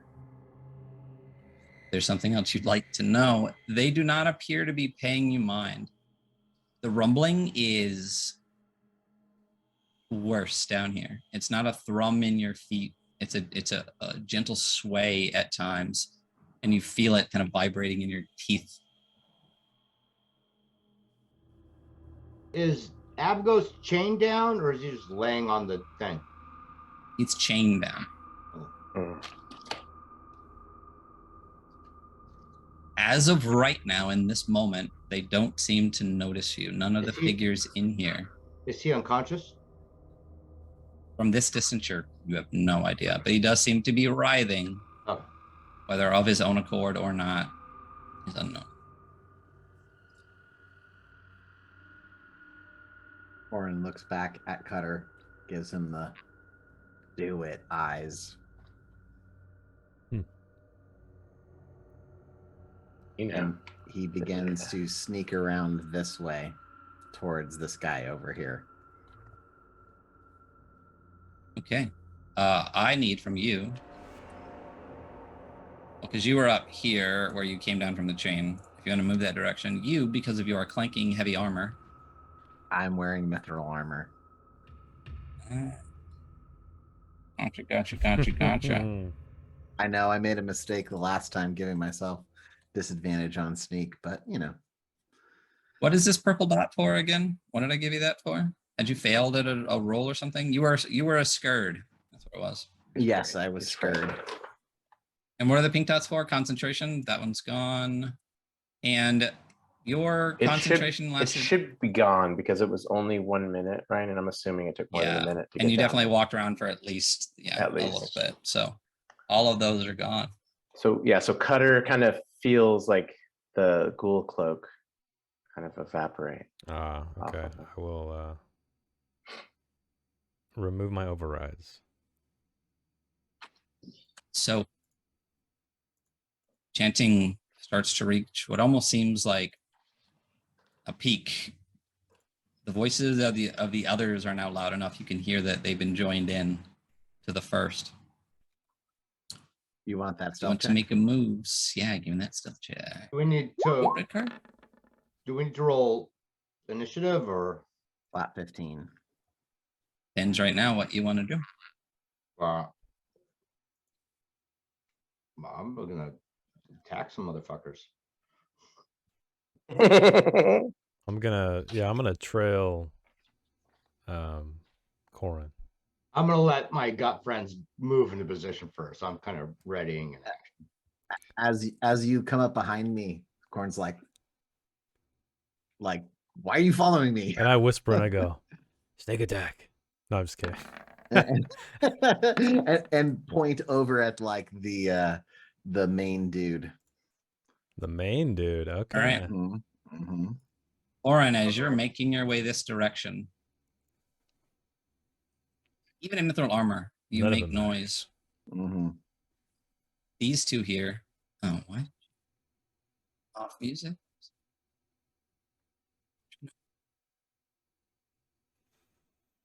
Regardless, as you do that, they hear you in turn. This one. Oh, this one. Yeah. And as they turn towards you, their eyes glowing red, they snarl, and yes, it's time to roll initiative. Unless you want to keep the same ones you did before, but that's entirely up to you. That's pretty low. Yeah, I don't mind rolling again. Let's do it. Then Personally. fucking let's do it. I'm cool with our old initiative, but Well, it's gone already. Sorry, Sly. Cutter. Man, that's insane. We punished ourselves. I guess so. You are welcome, Ooh. Chernabog. Yeah. Pretty bad. we should have kept the old ones. Sorry. Oh, is this 9-inch dragons? It's 9-inch dragons.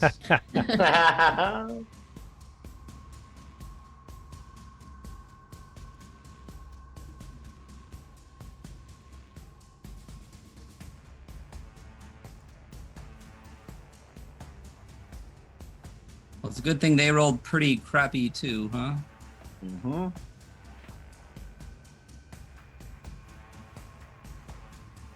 Is that everybody? Victor, Corin, Cutter, Dariana, Sylvester, Brian. And what appears to be 3 dudes.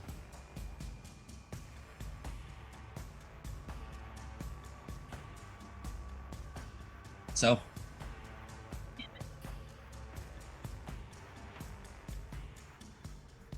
As these two turn around, snarling at you, it's Radomir first. And he does nothing, but his chanting gets even louder. The floor starts to rumble even more. Arms raised up, he begins to glow and almost lift off the floor. Not almost, lifts off the floor, coated in this green light that's just brighter and brighter and brighter. Sylvester.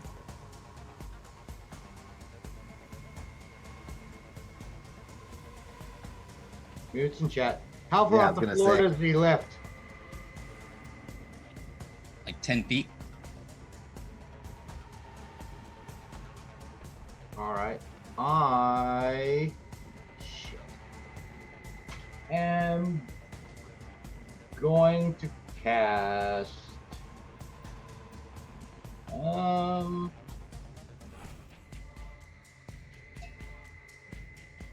Ah, fuck. Sorry. I had an idea, and now I'm just gonna lightning bolt the guy.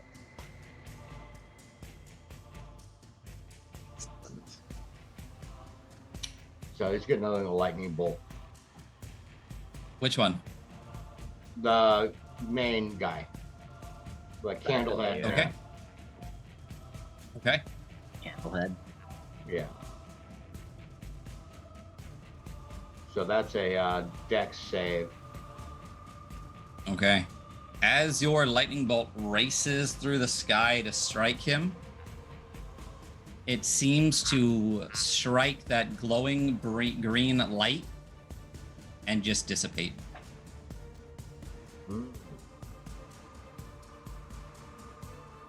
Okay. Cutter, you're next. You want to do anything else?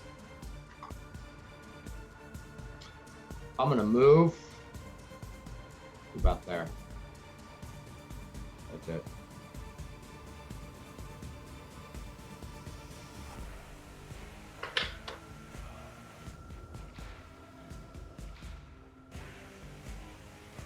Okay, that's where his the light is coming from. That's where the light seems to be. All right. All right. You guys all still have the appearance of a Daracool, right? And all the Anoakma stuff? Gotcha. Yeah. All right. Can we switch on the red bars, or is that not a thing for this round? God fucking damn it. GFD Yes. in the chat. Thank you, Ryan. They are there for me. I just did not click one little box. So Yeah, they weren't I there see. for you. Yeah, I see. I'm popping them in right now. I see him now. There you Thank go. Yeah. All right. Okay, you're up. So I'm going to loose an arrow at the guy at Candlehead. Just kind of a Okay. test, see what happens. So All right, as as the arrow races towards, when it hits that green light, it just disintegrates against it. Okay.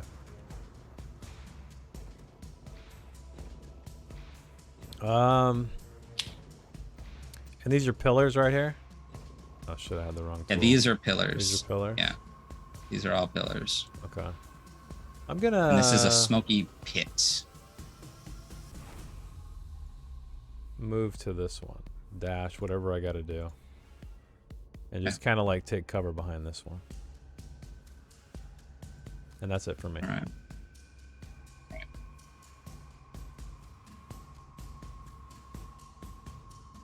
Okay, Victor.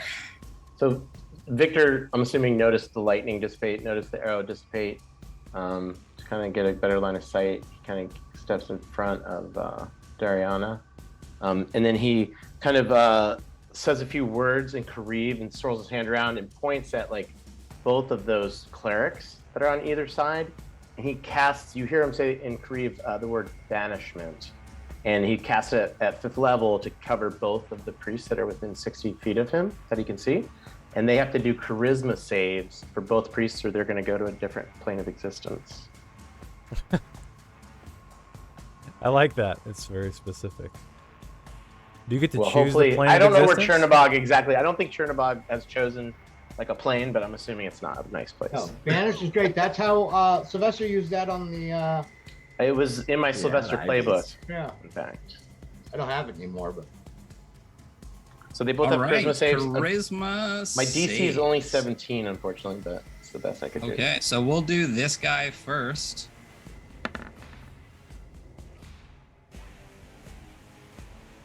So he just disappears. Yeah, he blips for a minute. They have kind of a weird thing in here. I'll throw it up in the chat. It depends on what plane of existence he's from. So here you go. Display. So, did that show up? Yeah, so it says, Concentration. yeah, so I have to concentrate for a minute. If they are native to the plane of existence we're on, so I'm not sure where they're from, you banish it to a harmless demiplane. The target, blah, blah, blah. If the target is native to a different plane, so if they're not from Midgard, then when they're on, they're banished with a faint popping noise and they return to their home plane. And then if I can maintain concentration for a minute, they will not come back if they're not from Midgard. And those are Okay. beautiful rolls, so they both blip. They both blip. They're gone. They're gone already. So yeah, you stride forward and blip, blip. They're just gone. Okay, and then he doesn't want to get into Cutter's way, and he knows that maybe he can be of help to Corin, so I guess he's going to finish his move kind of over here. All right, Oren, you're up. I had Oren- fun stuff for them to do too, man.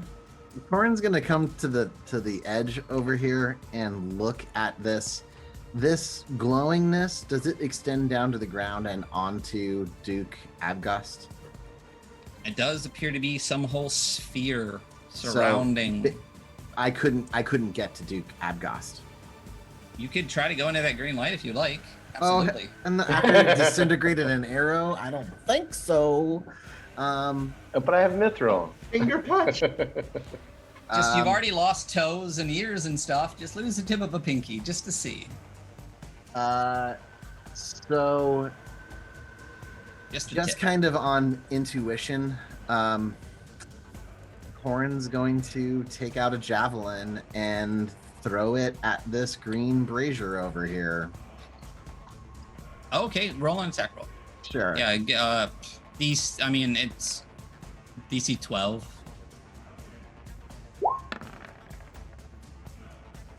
Yeah. Yeah, it doesn't do anything. It smashes into the brazier. It's actually a what do we got? Oh, it's a cage full of glowing beetles. Oh. Oh. That's interesting that it's specified. Okay. Do you need me to do damage to it? Does it matter? If you want, you can do some damage. Sure, here we go. 7. It's a cage. It just kind of like steers through, and like the cage, it starts to like rock a little bit. We'll say it's like on like a hangy thing, whatever. And there's just a javelin in it, and all these beetles just kind of like start like freaking out and like buzzing all around. The light kind of starts shifting in the room a little bit. That's about it. Yeah. I guess I can attack something with my glaive? No. I'm not sure what I'm gonna do. He's unsuited for this, so he just shifts one over and is just gonna wait for something to happen. That's it. Okay. Brian? Okay, I'm gonna Brian move here. Okay. And I am going to move here.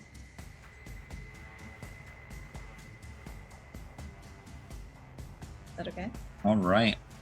Yeah, you do you. Okay, and then seeing Corin do that, I'm going to twin a firebolt, one at this other like beetle thing, and then one at the statue. Okay, sure. To just, we're all testing the water here. Sure, go for it. Roll a couple of attack rolls.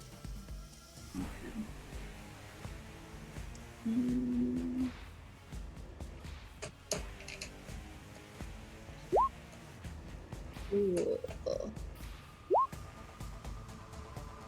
I actually have a +9 because I have my War Mage thing out, so that would be 11 and a 17. Okay, yeah. I mean, they both strike the. You just goes right past the green light to hit the like the shoulder of the statue, and then this cage of beetles. The 17 of fire damage. You strike the cage of beetles, and you see it kind of bend in, and then the light just goes out as you just melt there's beetles. I mean, they're melted completely. Let's it doesn't really matter, but I will just kind of cover this with a little bit of something so the light's out. And then otherwise you strike the shoulder of the thing, like kind of sear, leaving this like black mark across the stone, chips it away a little bit. And that's what happens. And I don't notice anything happen. Nothing aside from the effects I just said, yeah. Nothing changes. The light doesn't end, anything like that. Yeah. All yeah. right. I shrug my shoulder Chanting, and move behind Cutter. Oh wait, I don't think I can do it anymore. the chanting gets louder and louder and louder and reaches a crescendo. Where's the chanting coming from? Can we tell? This guy. Yeah. Oh, Oh, he's just basically from her? screaming at this point. Arms raised, glowing light. The rumbling around the room stops. Mm-hmm. Can we do things? Vladimir floats back down to the ground.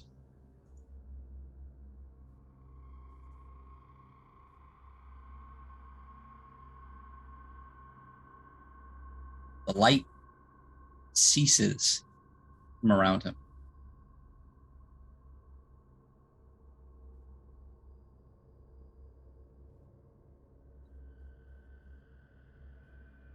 And then I need everybody to make me a dexterity saving throw as the entire room starts to rock once again from a quake. And you see a shape start to stir in this shadowy darkness. Oh, man. Okay. For the Bane, Cersei. I'm gonna bless mine. Okay. I'll Bane it. I'll use my first one.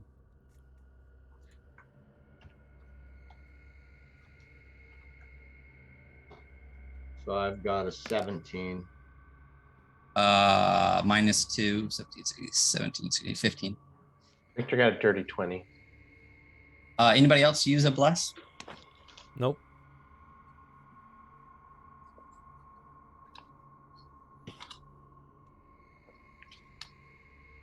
Everybody that rolled less than a 20 is I should be at prone. 4. I should have. I should be at 4, Ryan. I'm keeping track here too. Less than a 20. Dang. Yeah, is rocked off of their feet as you see a creature emerge from this shadowy pit. This massive shape rise up above the Duke and above Radomir. Can I attempt to save Dariana from falling during that moment or no? You're in the process of keeping yourself from falling at this point. It's just a save against that. The entire place is basically writhing like this for a moment. So no. And then what you see rising from the pit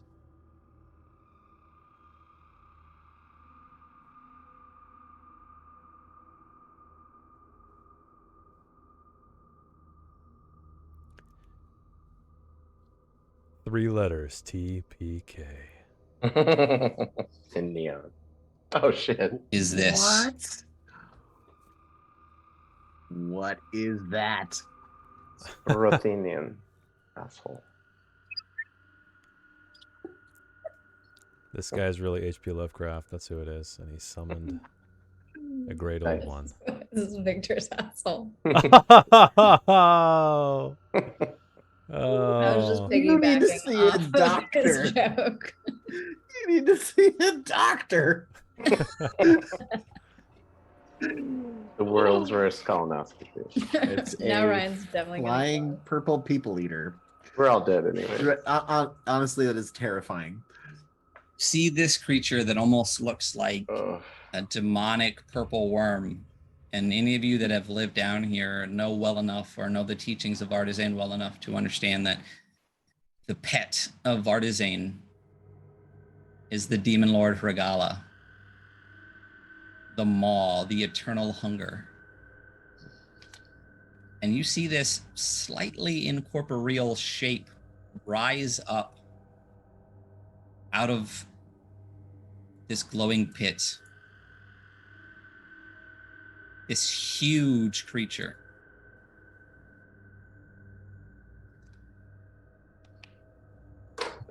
All right. All It right. is over, both literally up over Avgost and Marrowblight. Shit. So, just out of curiosity, would this be considered a fiend? Would I know that?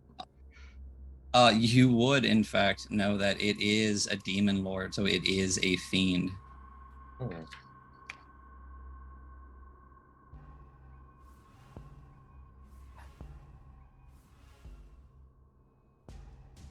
All right. Let's do this. I would have lost. I was betting on just a straight purple worm. A little different.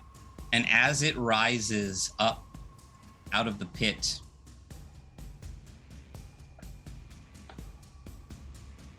gonna move across, the smoke swirling underneath it, and with this massive tendrils hanging off of it, it is going to strike. Did you just move back some more? I that was my last thing, was to move back one step on my turn. So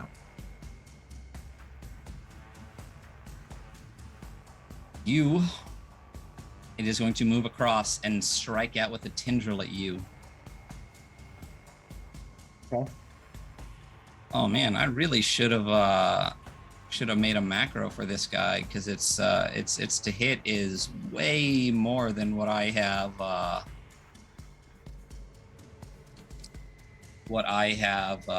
rolled here. Yeah, great. This is wonderful. This is wonderful. Show that in bar. First tendril strike. That'll be a 33 to hit. Oh. Okay. Yeah. Sure. My AC is 19. Okay, so it hits. It gets you there. All right.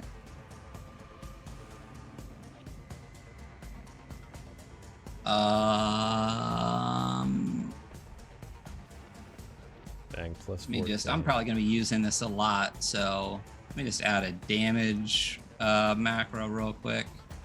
Oh my god. That'll be 35 points of damage All right. Yeah, this is fantastic. Mm-hmm. on the first attack. Mm-hmm. Yeah. Okay. Can I get a Constitution saving throw? Sure thing.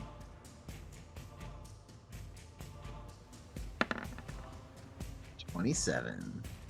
As a tendril strikes you, you feel this draining essence, but are able to fight it off. All right. And then another tendril strikes out at you.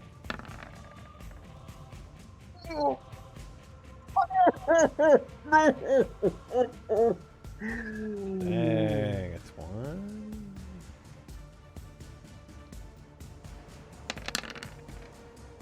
We hardly knew you.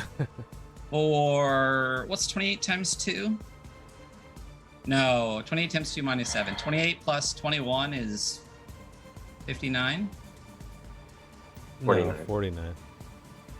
49 points of damage. What do you at left? I got 48 hit points left. Cool. So as the third tendril strikes out at you. Please miss. Oh, sorry, I rolled the damage first. I just assumed it'll hit. Here you go. Oh! Oh! Hell. One of his Come on. tendrils breaks off. His tendril falls off. In He Mark goes Board, limp. that's what would happen.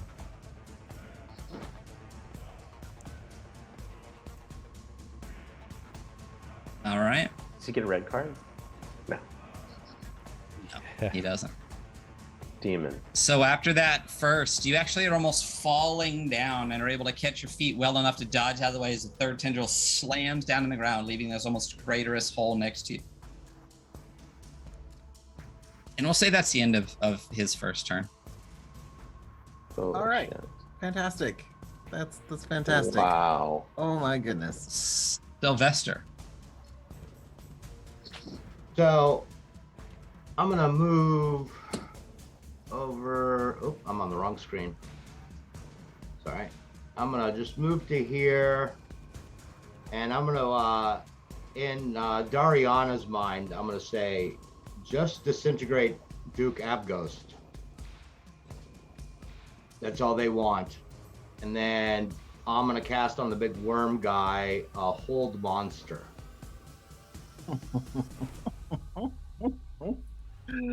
Wait, Duke Avgos is the guy that we're trying to save, right?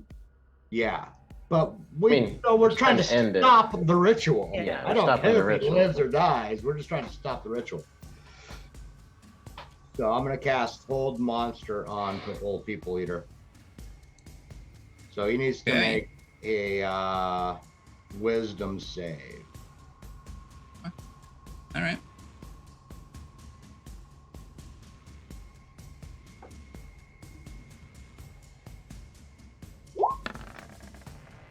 That'll be a 31.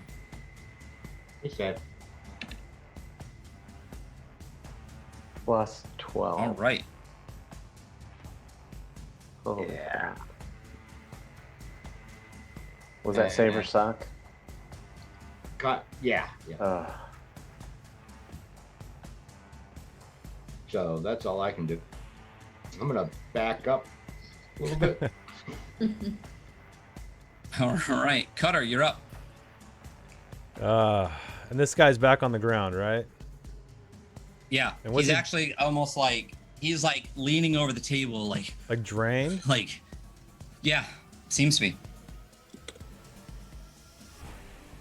All right, I'm gonna race over to him. Okay.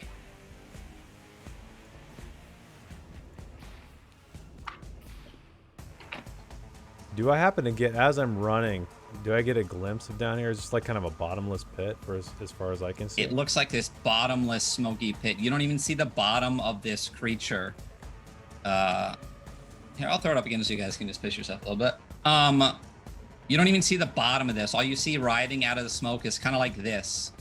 Is this just endless tendrilled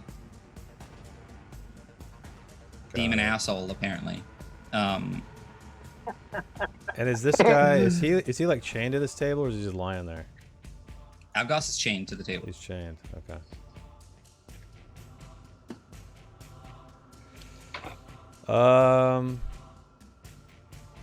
And should I kill him?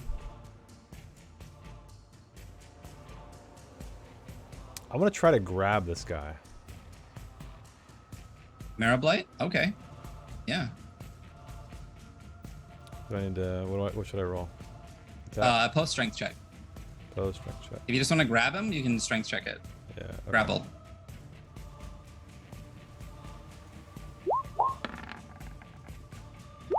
Ooh, not so hot. Weak ass bitch is drained. So hot as you grab him and pull him in close to you. All right, and I guess that's And what would you all. like to do to him? I was gonna toss him over the edge, but probably can't do that this turn. Sure, why the fuck not? 10 feet, is it? I can try. Whatever. It's really? whatever. I can try to throw him over? Yeah, sure. Chuck him. All right, I'll try to throw him over the edge. All right, you grab him and you throw him over the edge. Like, yes, this is what I wanted. I know. Another one rises from the pit. Oh god. Okay. He turns into a second demon. Yeah, and I want That rises out of to. the pit. Shit. I moved 25. I can't. I guess I can't finish.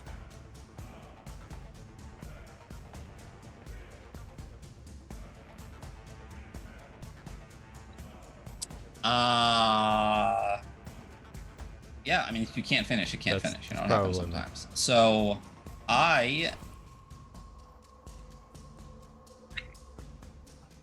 let's see.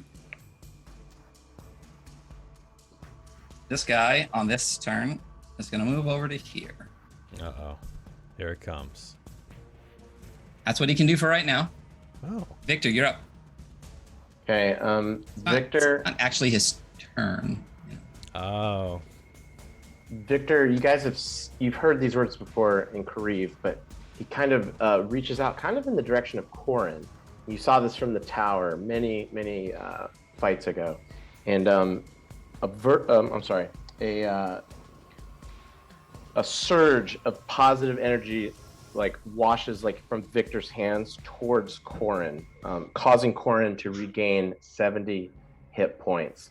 Korin feels like the power of Chernobog kind of surges him because Chernobog loves strength, and clearly Korin is the strongest one. And then Victor saw what Sylvester did and was like, that's not the worst idea. And he gets behind this column right here.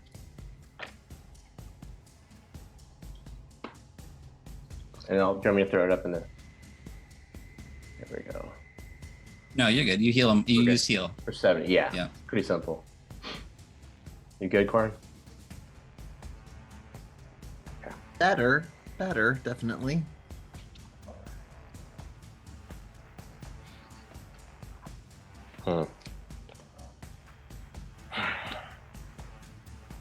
All right. Does that mean it's my Okay. turn? Yep. How far is the drop down here? Oh, Can I it's transverse this? yeah, it's like 5 feet. It's only a Okay. couple of steps.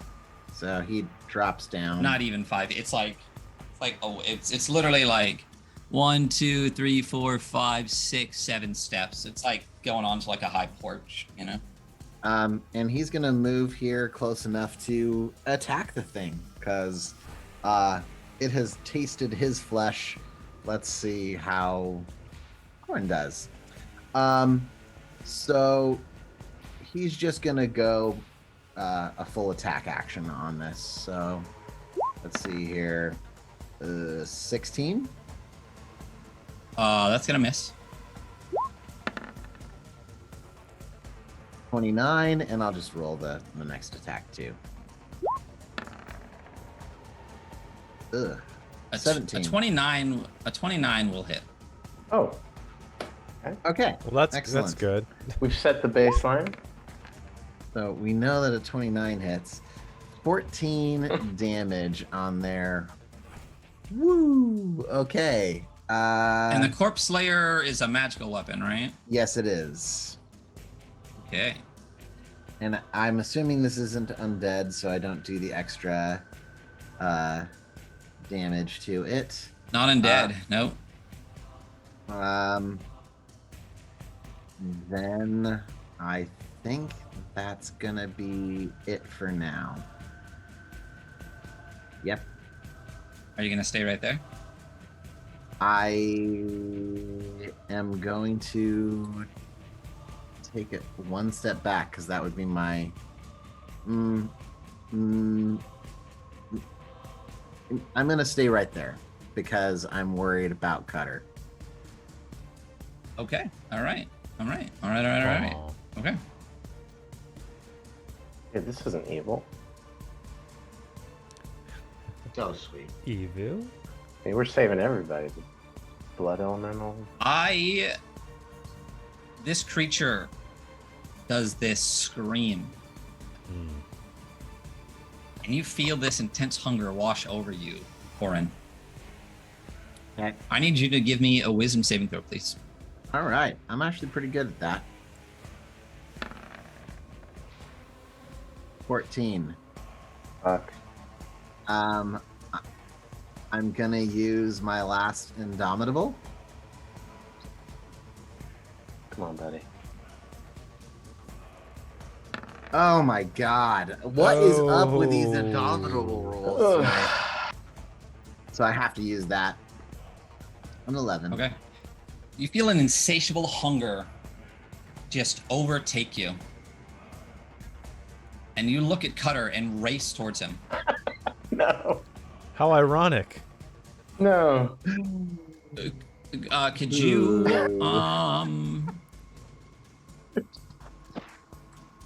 First Brian, now Corin. What kind of attack roll you want me to make here? Unarmed strike? No, I'll tell you the damage, but I need you to make like a strength-based attack roll. Okay. So probably, I mean, even the Corpse Glaive is probably strength, right? So you can just do that, and we'll use that as an attack roll. I'll use the unarmed because that's based off of my strength just for the attack. Sure, that works. Yeah. Oh god. Wow. The one time I want to roll low? Yeah, So I mean 13. That's good. I think. Yeah. I have So- an 18 AC, so You actually just drop your glaive, race towards Cutter, and literally there's nothing. Your eyes are literally glowing red with this insatiable hunger. And as it leaps towards you, Cutter, literally you just basically holding out, like doing everything you can to keep him off you is all that stops him from biting into you and trying to eat you. But he misses. You are able to dodge out of his way, push him to the side for a moment, and that is what happens. Brian.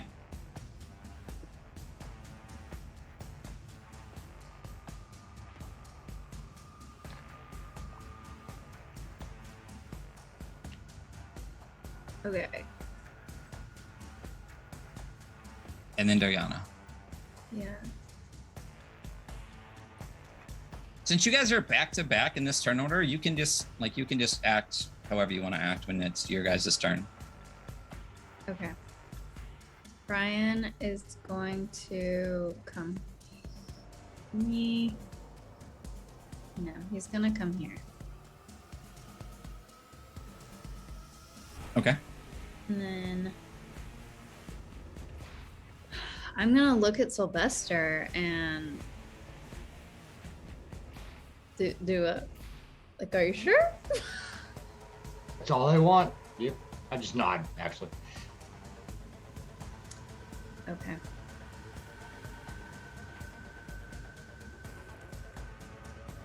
I mean, no, I'm never sure, but yeah, totally sure. He's Okay. sure. All right. I'm gonna do a retcon ability check here if Cutter wants to real quick. When you were moving forward to grab Marrow-Blight, did you get a good look, do you think, at the Archduke chained down? I assume so. Yeah, why don't you roll me an investigation check? Oh, my favorite. Can I bless it or no? Yeah, absolutely. I'm gonna need to bless that shit. Oh God, 1. Okay. All right, +0. Why not a perception? May the rolls be with me. Oh, look at that, 19. Booyah! I'll take it. I'll take it. Your best Good. investigation ever. I know it Ever. is. Save the best for last. One thing you noticed as you grabbed Marrow-Blight and kind of chucked him into this pit, you didn't see any wounds on the Archduke. Any place where he was bleeding or anything. Is he unconscious? Now he is. Okay. Oh. Cool. So he's just chained That's it. there. Dariana, what do you Okay. want to do? Yeah. You saw he chained there. He had been writhing. He stopped writhing after Radomir stopped chanting. But other than some sweat on his brow, maybe some like redness around where he's chained, you don't see any like wounds on him. That's it. Dariana, what do you want to do? I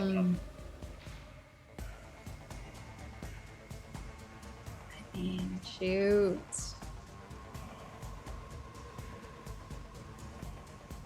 Okay. I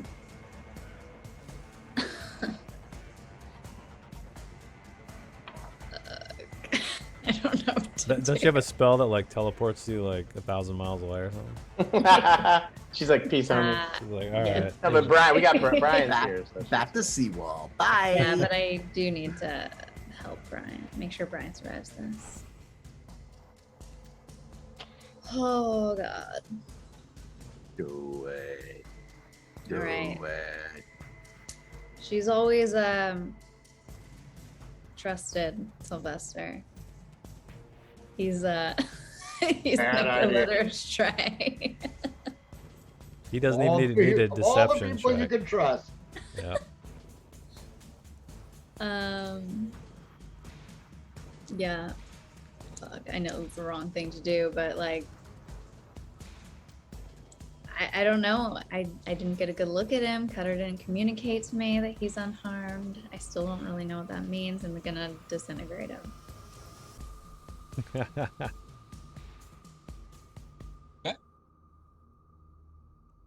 Fuck. He isn't going to tell us anything, so either do it or don't do it. Yeah, I know. I'm trying to find it.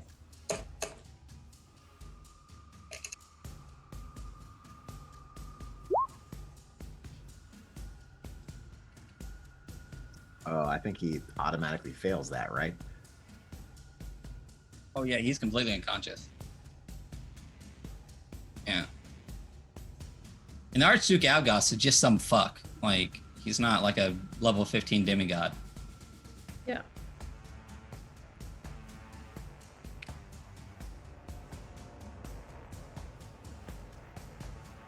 As the beam strikes him, he literally just turns to dust across the table. Finally, disintegrate does what I want it to do. Yeah. Disintegrate. Poof. Disintegrate. The powder of the Archduke just filters across the table, and then the rumbling just kind of starts to like. Oh. Want to do anything else? Are we done, guys? That's it. I We think- won. The demon's Mission like, peace accomplished. out, homies. I think I still hear battle music. No, I can't do anything else. That was pretty dope. Actually, I'll hide behind this candelabra here. All right. So much cover. Beverly Hills Ninja when he's like kind of. Yeah. Oh. Oh, that's great. So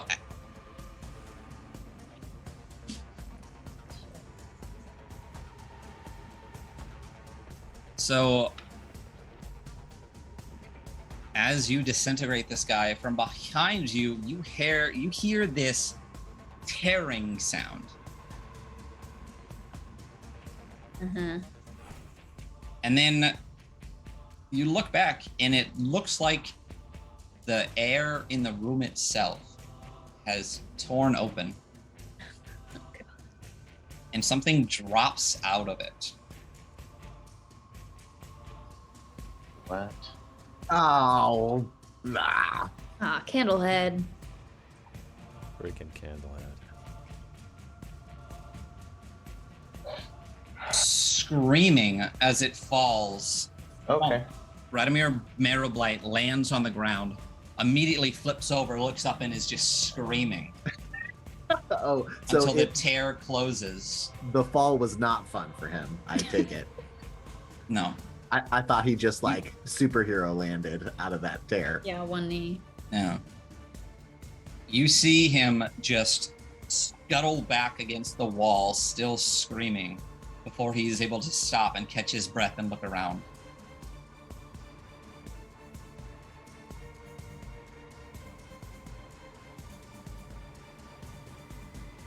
And then it is this thing's turn. Did they And it's going- Can you force it? And it is going to take a strike at both of you at once. Can I get a strength saving throw from both of you?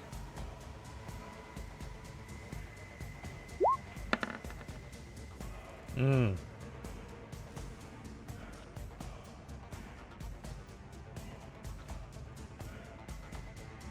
$19 for me. 5. Ah. Okay. So we'll do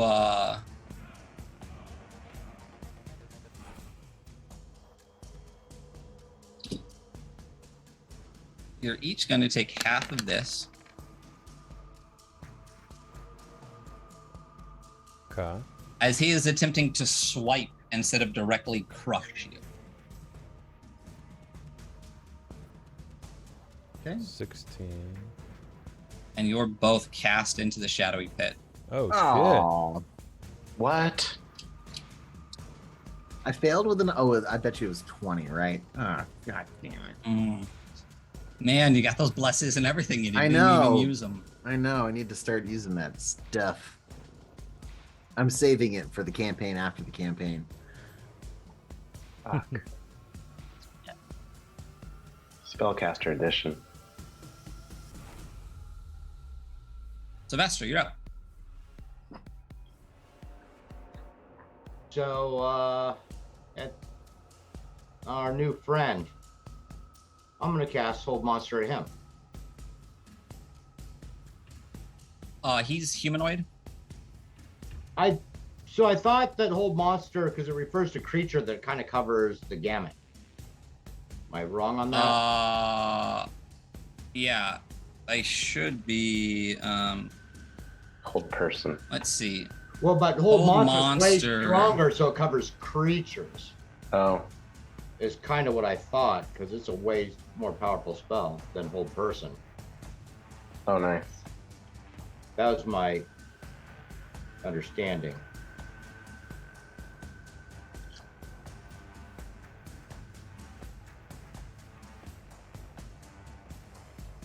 Sure, yeah. Person says humanoid, monster says creature. Sounds good to me. Awesome. So you cast it, and what is the Wisdom. what wisdom? Oh, but he because he is undead, he does get, because this is it's a wisdom save. But Okay. he's undead. Typically they're not affected by this, but it's from my Blacktooth wand, which specifically goes after undead, but he does get advantage. So you have a rod in one hand and a wand in the other? Well, I just pull out the wand. Yeah, I've got the rod Gotcha. always in my left, so just pull out the wand. Okay. All right. So he has advantage. He does have advantage. Doesn't matter. He is in fact held. All right. Cool. So I'm gonna just go over to him, and I can't do anything yet because that was my action, but yeah. Actually, I'm not gonna go over to him. I don't need to be that close to really damage the hell out of this guy. I'm just gonna go right there. Okay.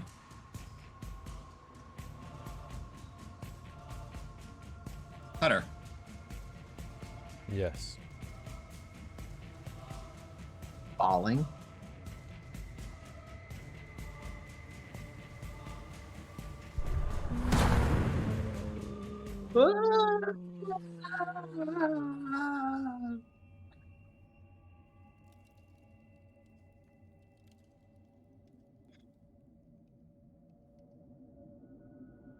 Oh shit.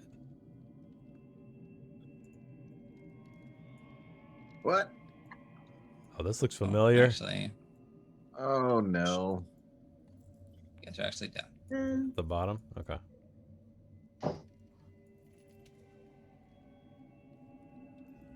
Creepy or noise. No, existential dread. This one's called.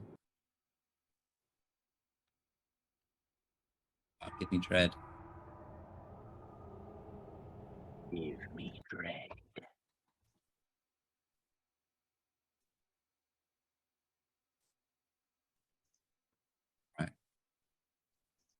You, both you and Foreign, fall and fall and fall.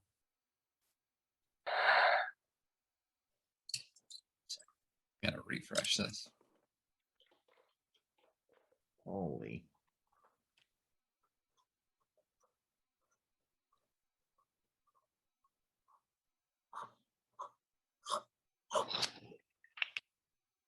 And you land with a thud on the ground.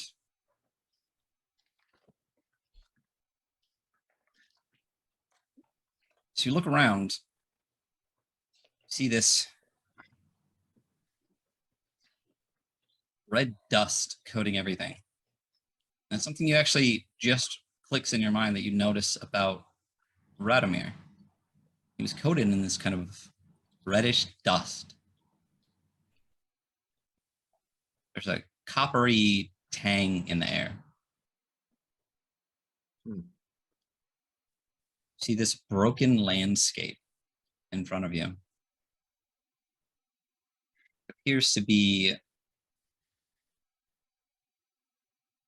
floor of some ancient Cyclopean temple. Used it way too many times. Rising up are these stone tentacles holding up various parts of the floor.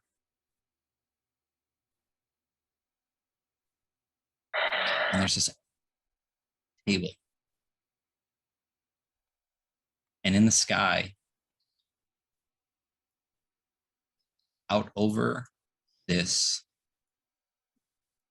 empty space,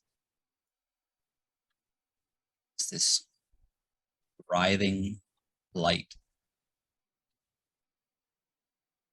And as you both land, what would you like to do? Do I see Corin next to me? Yeah. Both coated in this dust. You feel it on your lips a bit. Both of you have tasted something similar before. Oh God. Like what? Blood? The desert. It's kind of like the desert sand, but it feels like, tastes like blood. Like the entire place is just coated in this powdered blood. And as you sit there and watch, you see it kind of filling the air around you, slowly just trickling down. Does it seem to be emanating from this light ahead, this like writhing light? Or is it just kind of everywhere? Can't quite tell. Can't quite tell. You can't tell. Corin, where are we? Get up. Does Corin know where we are? If either of you would like to make a religion check, you can. Oh, yay. Do you want to do it? Okay, you got it. I'm not particularly good at it, so You turn heat no tonight. idea, Cutter. I want to look back the other direction. Is there anything but just, is it just rock? Back this direction? Yeah, behind us. Out past where you are is this kind of broken down area of what appears to be this ancient temple floor, and there seems to be an area of unbroken floor. Okay. And then out beyond that is where the front, where you imagine the temple doors would be. There's just nothing, as if it's been ripped away. And then there's just sand, this powdered blood, whatever it is, this desert of red, coated in red light out as far as you can see.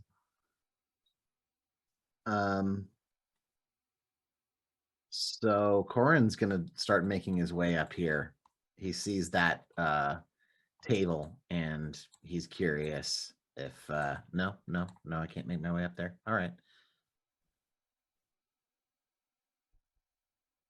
So you're in, we'll say it's initiative enough order that your movement and distance matters. Yeah, well, it's not my turn anyways. Yeah, it's both your turns. We'll just do it at the same time. You're split from the party. Because as you do start to move forward, you start to feel this rumbling in the ground behind you. And just over the top of that broken temple floor, you see in the far distance this kind of like humped movement of the sand. Like something's And it seems to be coming beneath it? Yeah. And moving in your direction. Oh, shit. So Okay. yes, now if you would like to move, you can move a turn's distance. All right. We'll say these areas have to be almost kind of climbed a little bit. It's not that high, but it's higher than you, so it's more than just a step. So just for 5 feet on both of these, on all 3 of those, it'll be an extra 5 feet of movement to get up onto the platform. Okay, so 10 feet per staircase or whatever it is. Yeah. Okay. Yep. And you feel that rumbling start to increase. I'm gonna double dash. I'm just gonna book it up this thing. So 120, but like, let's see. 50, 60. So with a dash, that's how far I make it. So if you make it here, I can make it kind of over here, I guess. So I will move Cutter like around here, I guess. And as you do, you actually start to feel the temple itself start to rock and shake a bit. And as you're scrambling up this, coating yourself in this powder, you notice a set of footprints actually that you're following. Oh, shit. And as you look back, you see suddenly those humped hills. Yeah. that are rising and falling in this powdery redness are much closer than you feel that they should be. And the whole floor is starting to rock as you're running forward. Okay. Are we taking a second turn now, or? Oh, never mind. Back to these guys. Okay. Victor, what would you like to do? Okay, so this guy, I can tell that he's held. Is it obvious to me? He seemed. I don't know like how the spell goes off. Okay. You would see Sylvester reach up with the wand, cast it, and he's just kind of like suddenly stops screaming, stops breathing too heavily, and just kind of like. So his voice. Up. Yeah, I just didn't want to meta. Okay. So Victor steps forward, and he's got kind of this Midgard spell called Decay. It's like a touch cantrip, but it goes for a lot of power, and I can use it in combo with something else. It's a melee like spell attack touch, like a bitch slap kind of. I think, do I get advantage because he's paralyzed? Yeah. Okay. Yeah. So let's start with this. I'm gonna, just in case, because I think this is important, I'm gonna go ahead and bless it, even though he's paralyzed, because you never know. All right, and here's with advantage. Come on, buddy. 16 with a 3, so 19 to hit. A 19 will hit. Okay. I need to remember to use my bait. So he's gonna do two things. So he's gonna do the decay damage first, and I think because of the condition he's in, is it like an auto crit? I do believe paralyzed. Is that an auto crit? I saw that like in a different, like in a game I played once. Like I saw the rogue kind of sneak attack. I think it might be. I'm gonna roll this anyways because I'm Any definitely attack gonna roll that hits a creature in a critical is a critical hit if the attacker is within 5 feet of the creature. So here's the roll for the crit. It's a 3d10. So it does 20 plus 30 is 50 plus 6, and then I'm gonna slap because this is our final campaign, Touch of Death, which is my channel divinity for 35. So he does so he does 26, 56, 86, 91 points of damage to this guy while he's held. And I'm sure it's overdone, but I want to make sure he's gone. And I'll slap the rest in there too. I think that's what Victor would do, like in this situation. And this guy seems like he's like in his swim lane with the priestly death stuff. So he comes back. He's catching his breath. Finally, looks like he might be gonna pull himself together, and suddenly he's paralyzed by Sylvester. Mm-hmm.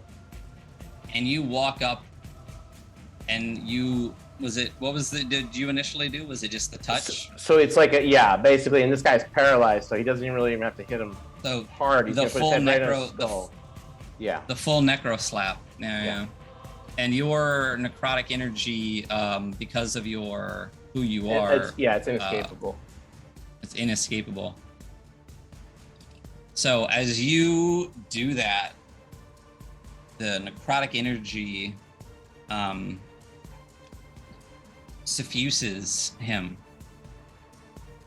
And for a moment, Sylvester's paralysis actually wears off. Huh. And Radomir looks to you.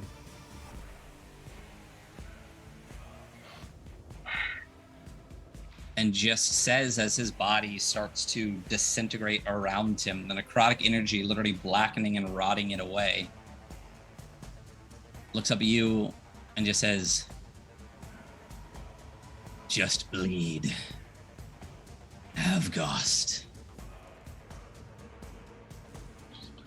And then his body literally rots away under your necrotic touch. He said, "Just bleed Avgost, who's dust." No, he said, "Just bleed Avgost," and then he becomes just rotted dust. Oh, gotcha. Okay. Because your necrotic energy literally rots him away underneath your fingers. Okay, and then Avgost is also dust. Yeah, he's dust too. Okay, so that was 5, and then that purple worm, I'm assuming, is still a happening thing. So as Radomir starts to fade away, this creature begins to become more incorporeal. Oh.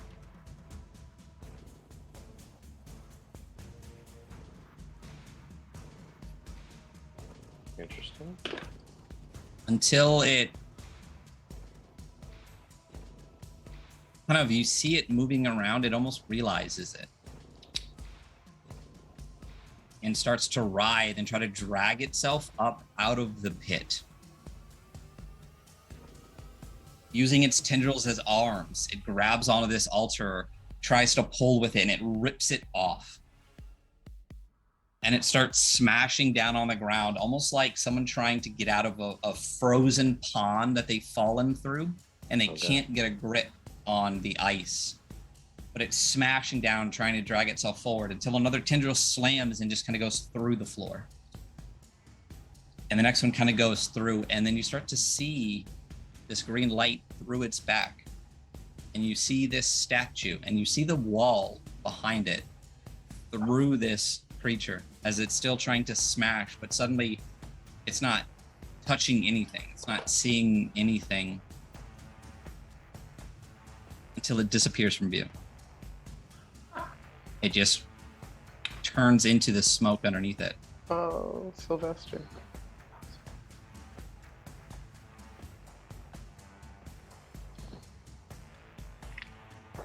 What?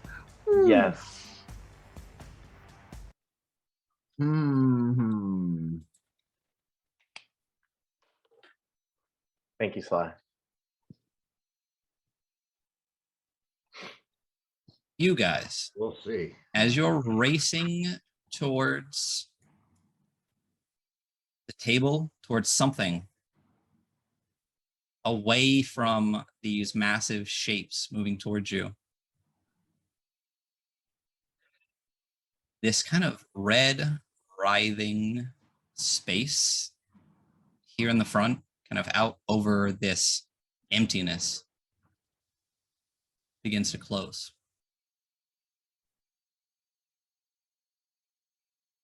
The light gets dimmer and dimmer as this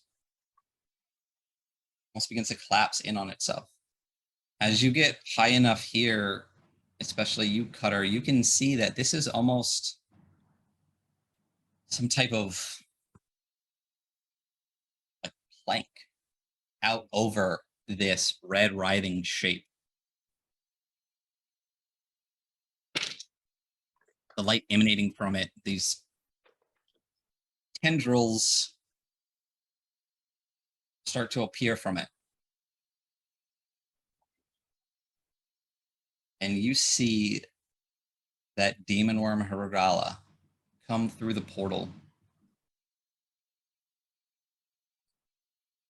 And as it is dragged through, it kind of almost bursts out the side of it and just drops into the nothingness.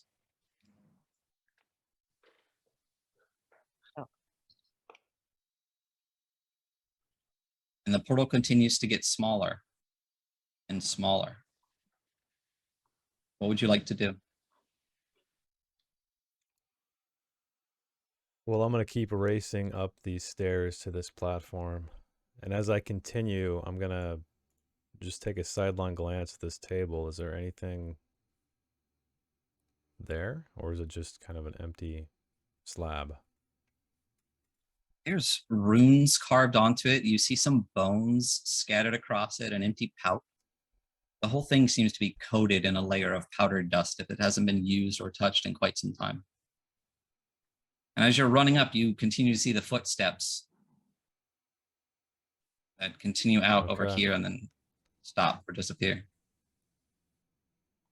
And the portal is getting smaller. I take a moment and I turn to Corin.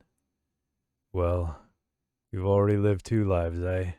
And then I just dash and leap into the light. Nice. Corin has used all of his movement to get here, including a dash. Indomitable movement. I don't have indomitable. Indomitable movement. Do I have a maneuver that allows me to move more? Let's see. Pole vault with your glaive. I don't even have the glaive. I dropped the glaive up top. If you weren't so goddamn big, you could piggyback on me. Yeah.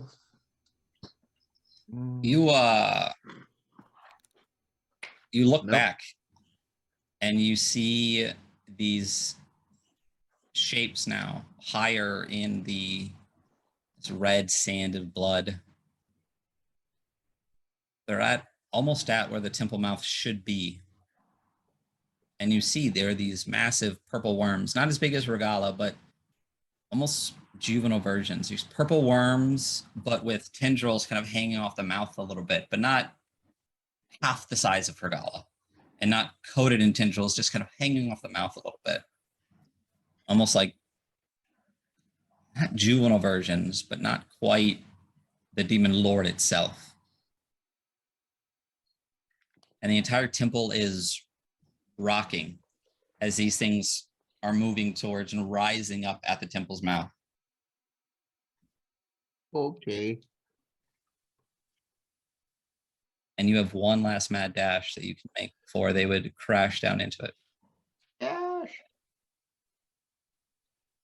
And leap. Yeah, baby. You only live thrice. All right. Thus ends. And that's the end of our camp. No. HPK, half party kill.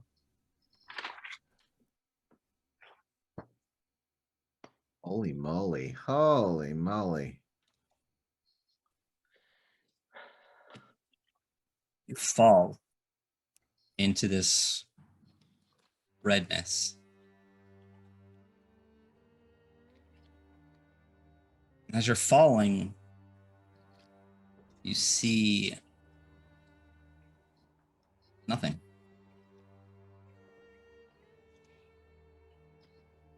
So suddenly below your feet, you see this tear open. All of you back in the temple hear the same sound you heard moments ago. You look up and in the same space, a tear opens in the sky.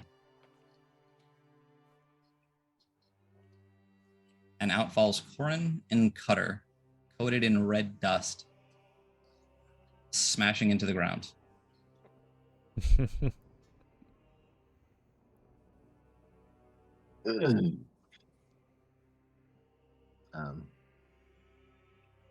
Hero style or Vladimir style? We'll say it's not pretty. Can I roll like a dexterity check to see if it's awesome? Doesn't matter. Yeah, if it's awesome, sure. Bless it. It's a 30. I just want to try to land with Cool. some dignity. Some dignity. I'll roll a And dexterity. then Corin lands on you. I won't even bless it. I'm just gonna roll a You dexterity. stick it in Corin. Gonna roll a dexterity. Oh, so close. That's pretty good. Still pretty good. 19.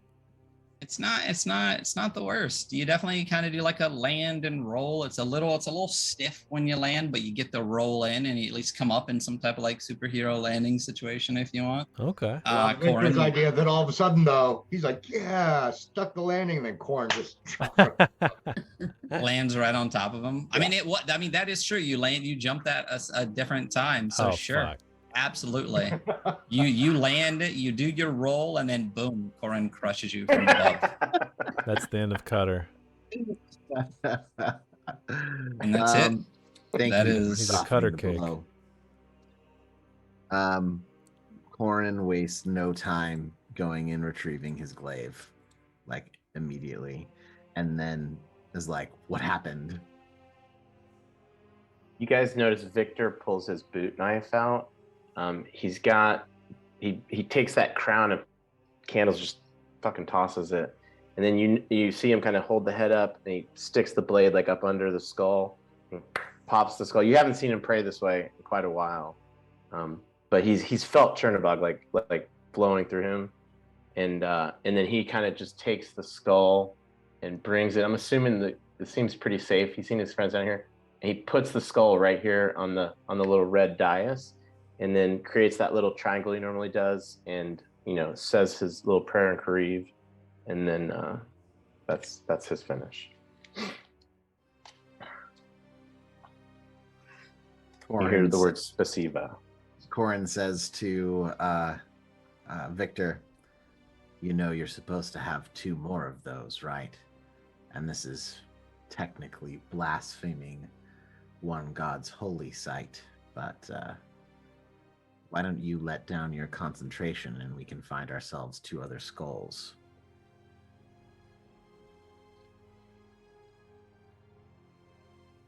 Corin says that. As you And too long though. as you stand there, as you're It's been a having this minute. It's been a minute. conversation- Yeah, they're gone. Yeah. Okay. Never mind. Sorry. As you're having this conversation, you hear this voice call from above.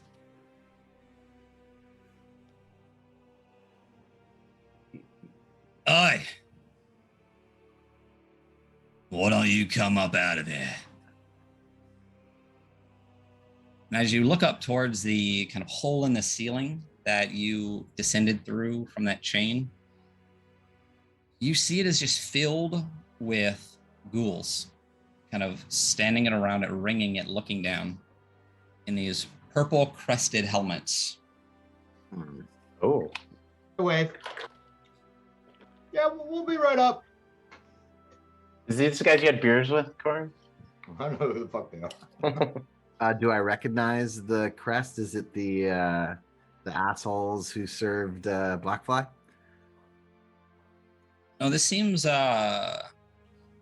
color, the gleaming armor. I was the going to say it purple seems crest. off. Oh, Yeah. nice. Niceferous. What you see above you are Imperial Yes. soldiers from the First Legion, Yes. personal Okay. legion of Emperor Nisophoros. Excellent. Corin obliges, goes and climbs back up, and encourages his companions to fly. All right, I'll follow.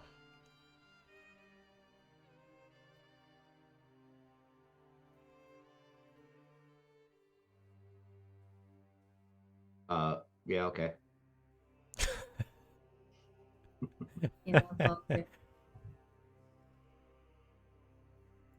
But I do so at my own pace. I'm a slow climber. Wait, before we get all the way up here. Oh wait, sorry, I'm down. Okay, so we're in this room now. Sorry.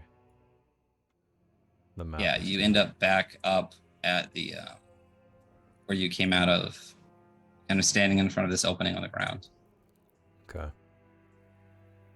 And what you see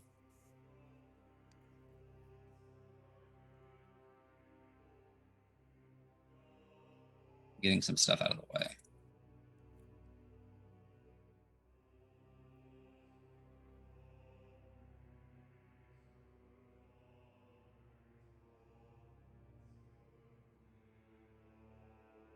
Do you see standing at the top here? Surrounding you are 15, 20 of these purple crested, gleaming armored Imperial ghouls.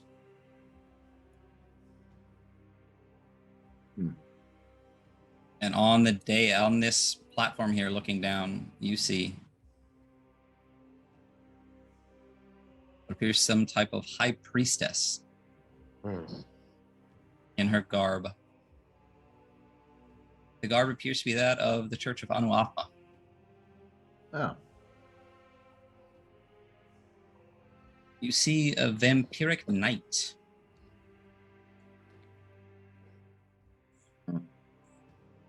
Standing up there.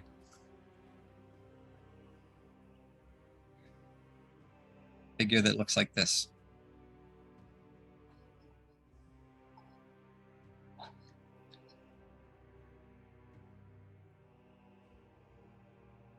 Okay.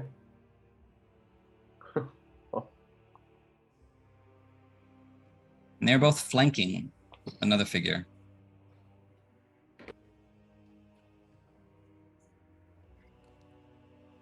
See a resplendently dressed Terrible.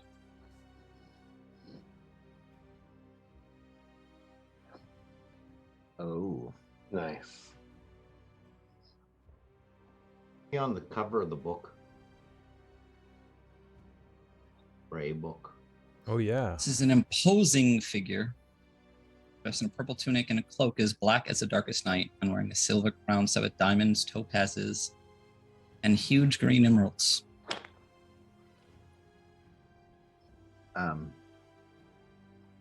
Figure looks down at you and says,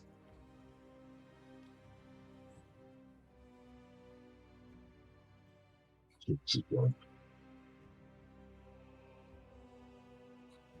couldn't hear. Yeah, we're not picking you. Still too low. Muffled.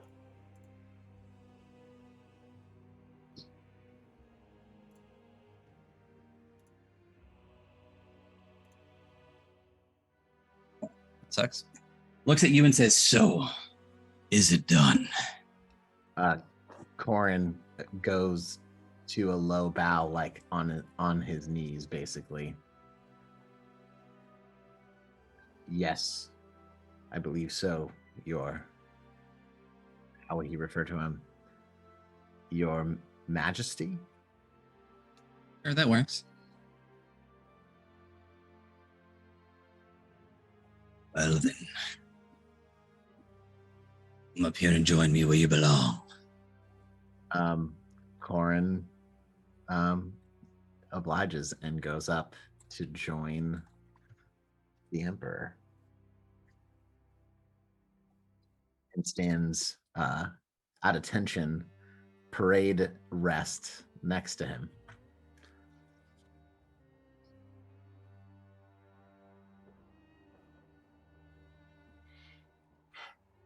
And waits dutifully for his lord to speak. When he said that, was it more towards him or was it towards all of us? Do I know? Or it was towards Corin, is the sense that you get. Well, the rest of you, remove that appearance. It is not yours. All right, I'll drop it. So when he says that, actually, Cutter like pauses for a second and removes his mask, then looks at it, and then tosses it over his shoulder into that pit of those worms. Okay.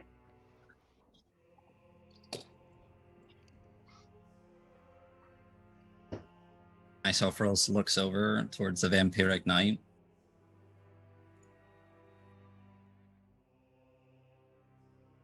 These are your lords, correct? The vampiric knight looks you over and just nods.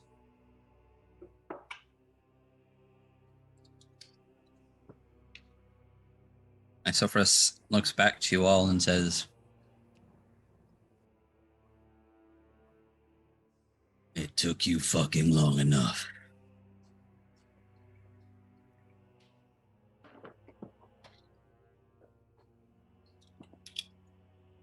Oren here was sent. Biting my tongue right now. Oren here was sent to guide you in.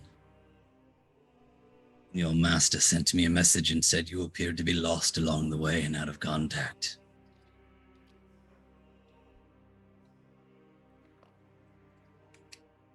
He gave your friend Selvin a key. He gave you directions and had to even go himself to make sure you arrived in time. Sure, your master will have plenty to say. But as far as the Imperium is concerned, the traitor Duke Drago Blackfly his machinations were uncovered and he was murdered by outsiders. Unnamed, undescribed, and with our thanks.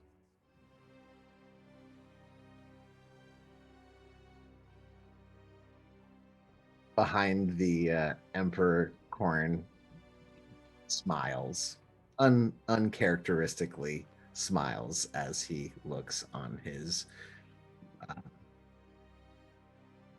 unusual companions for a moment, and then gets stoic again as he assumes his imperial form again. My spy master generally doesn't have to make his way into battle. If I may speak, my lord, these operatives actually showed some creativity that is beyond our normal resources. I know they took their time, but I think perhaps a reward more than your favorable release of their lives may be warranted. Without them, I would be in the grasps of true death, and the Pantheon would be irrevocably disrupted.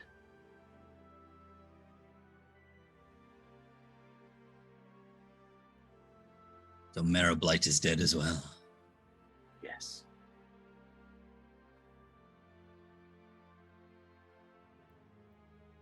For the living ones, I cannot speak.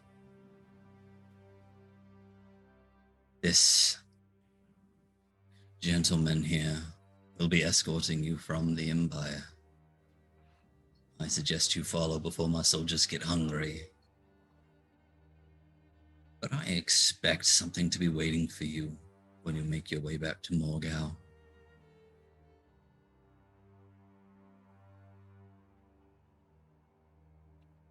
You, though,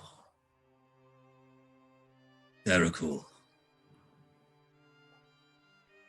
What is your name? Cutter.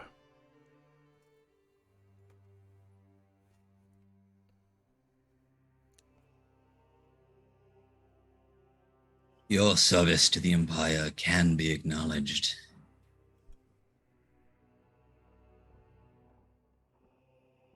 Stories can be written.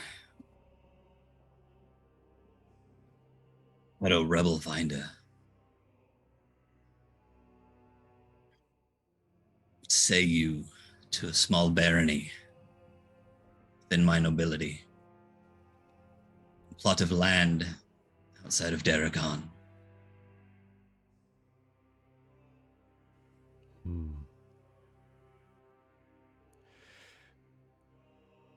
I will have to humbly refuse, my lord.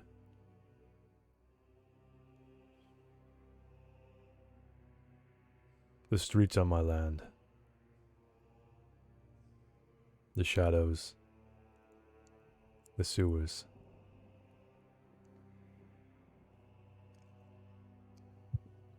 There are streets and shadows in the Empire.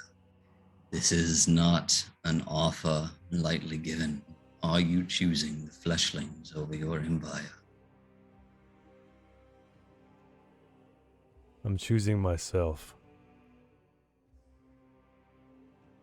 I'm not part of either world above or below.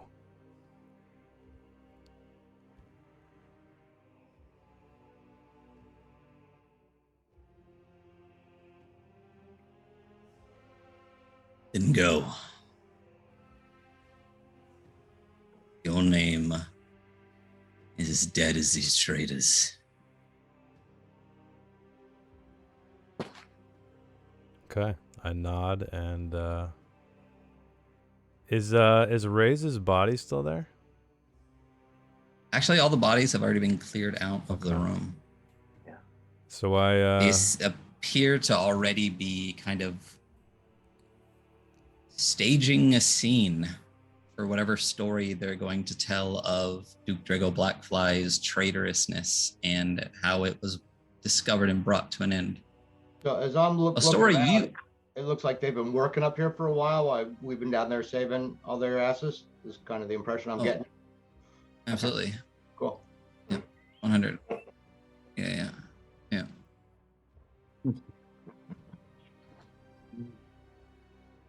So at that, You are all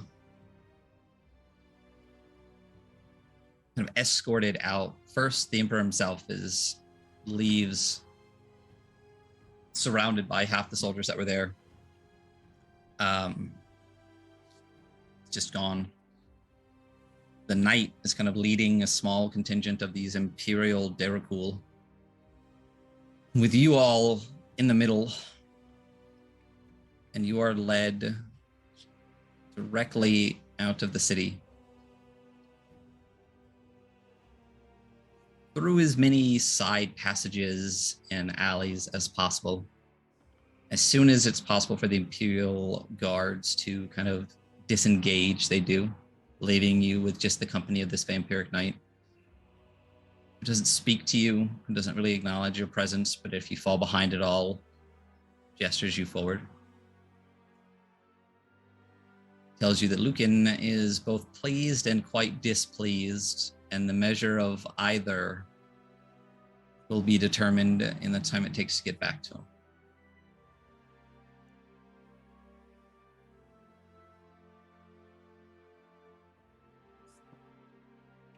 You all get on the Skin Trader, sail your way across the Sulphur Sea towards Fretlock, heading towards Zobek and then on to Morgau. But as you're floating across that Sulphur Sea,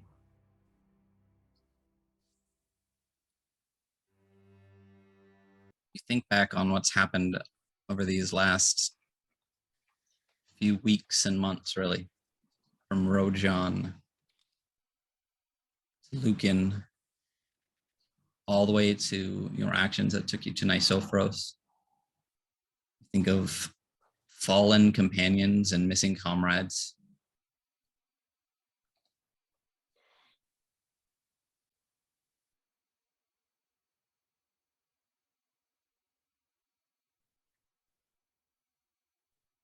And what you hear then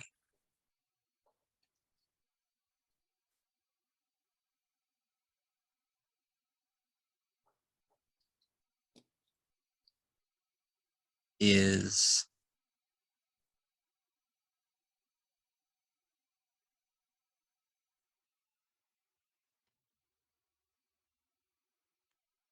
a voice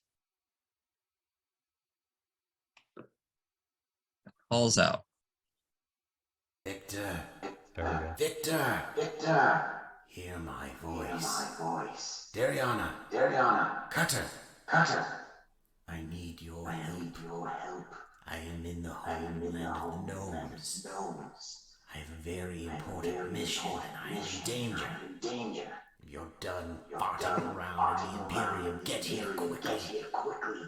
If you do, If you do, I have a reward for you. reward for you. If you don't, If you don't, my my grandmother grandmother will be very upset. upset.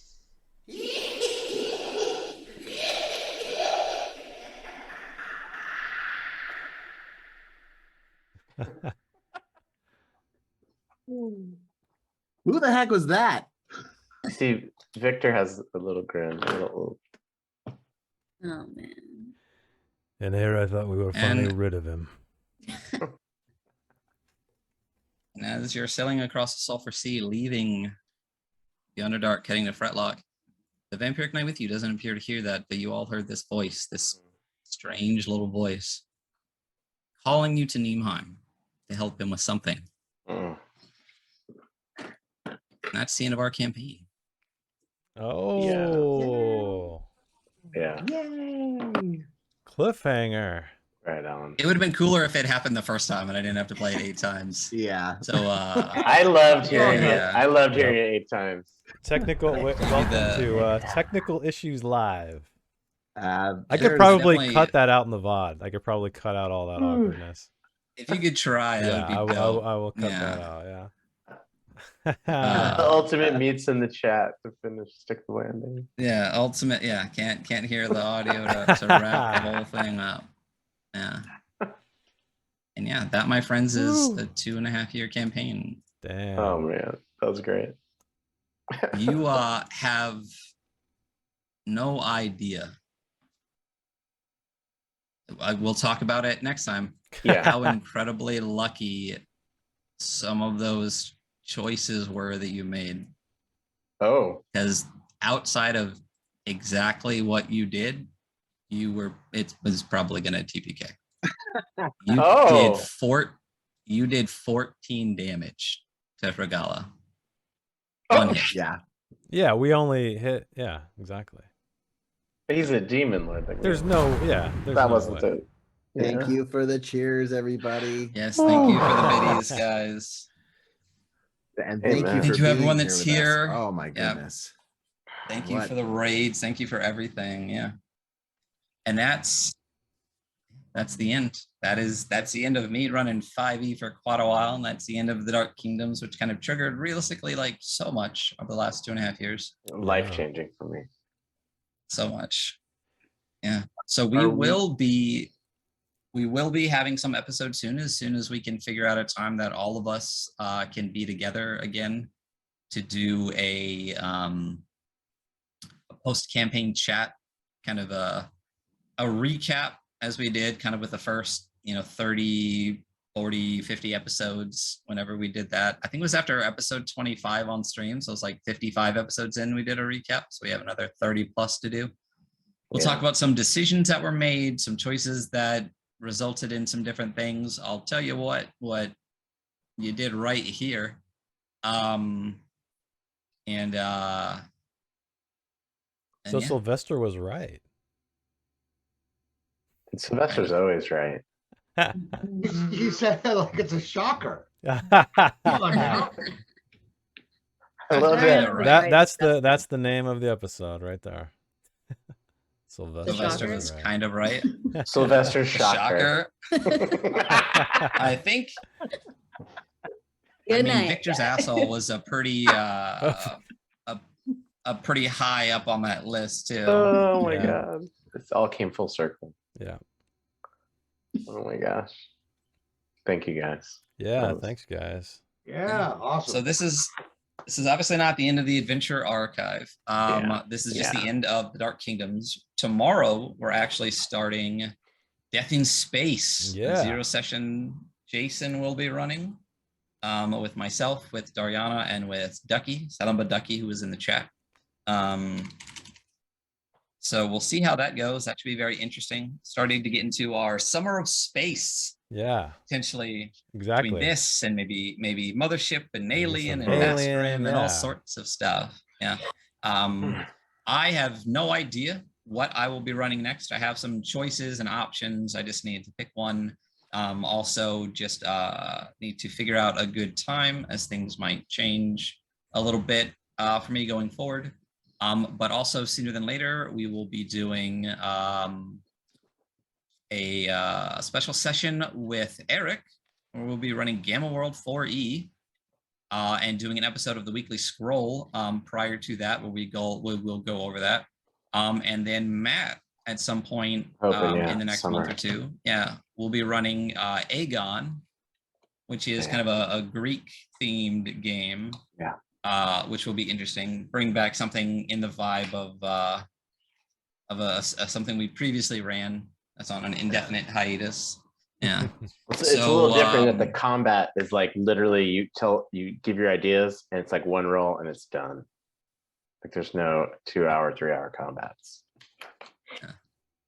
Well, that was the thing about this. I mean, literally just 2 combat sessions and like 7 characters. So, and it went, as long as it did. And it would have gone a lot longer with some different moves, because again, you had a lot of health left on the big baddie there.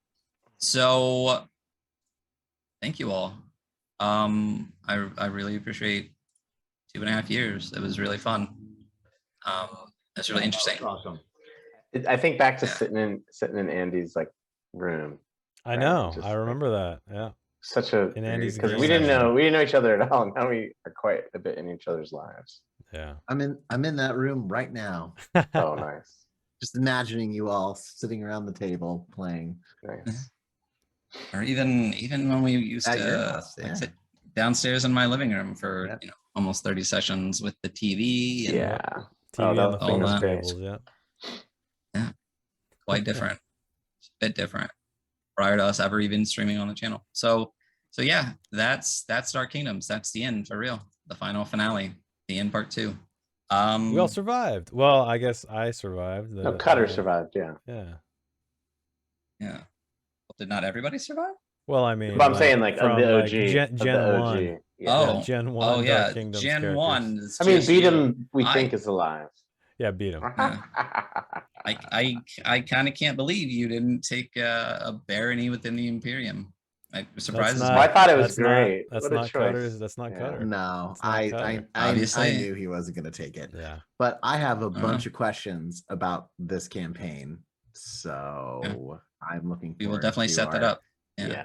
Our like deep. Can't wait. We will. Yeah, we'll get together off stream. We'll talk about that. We'll announce that for a chat and a debrief.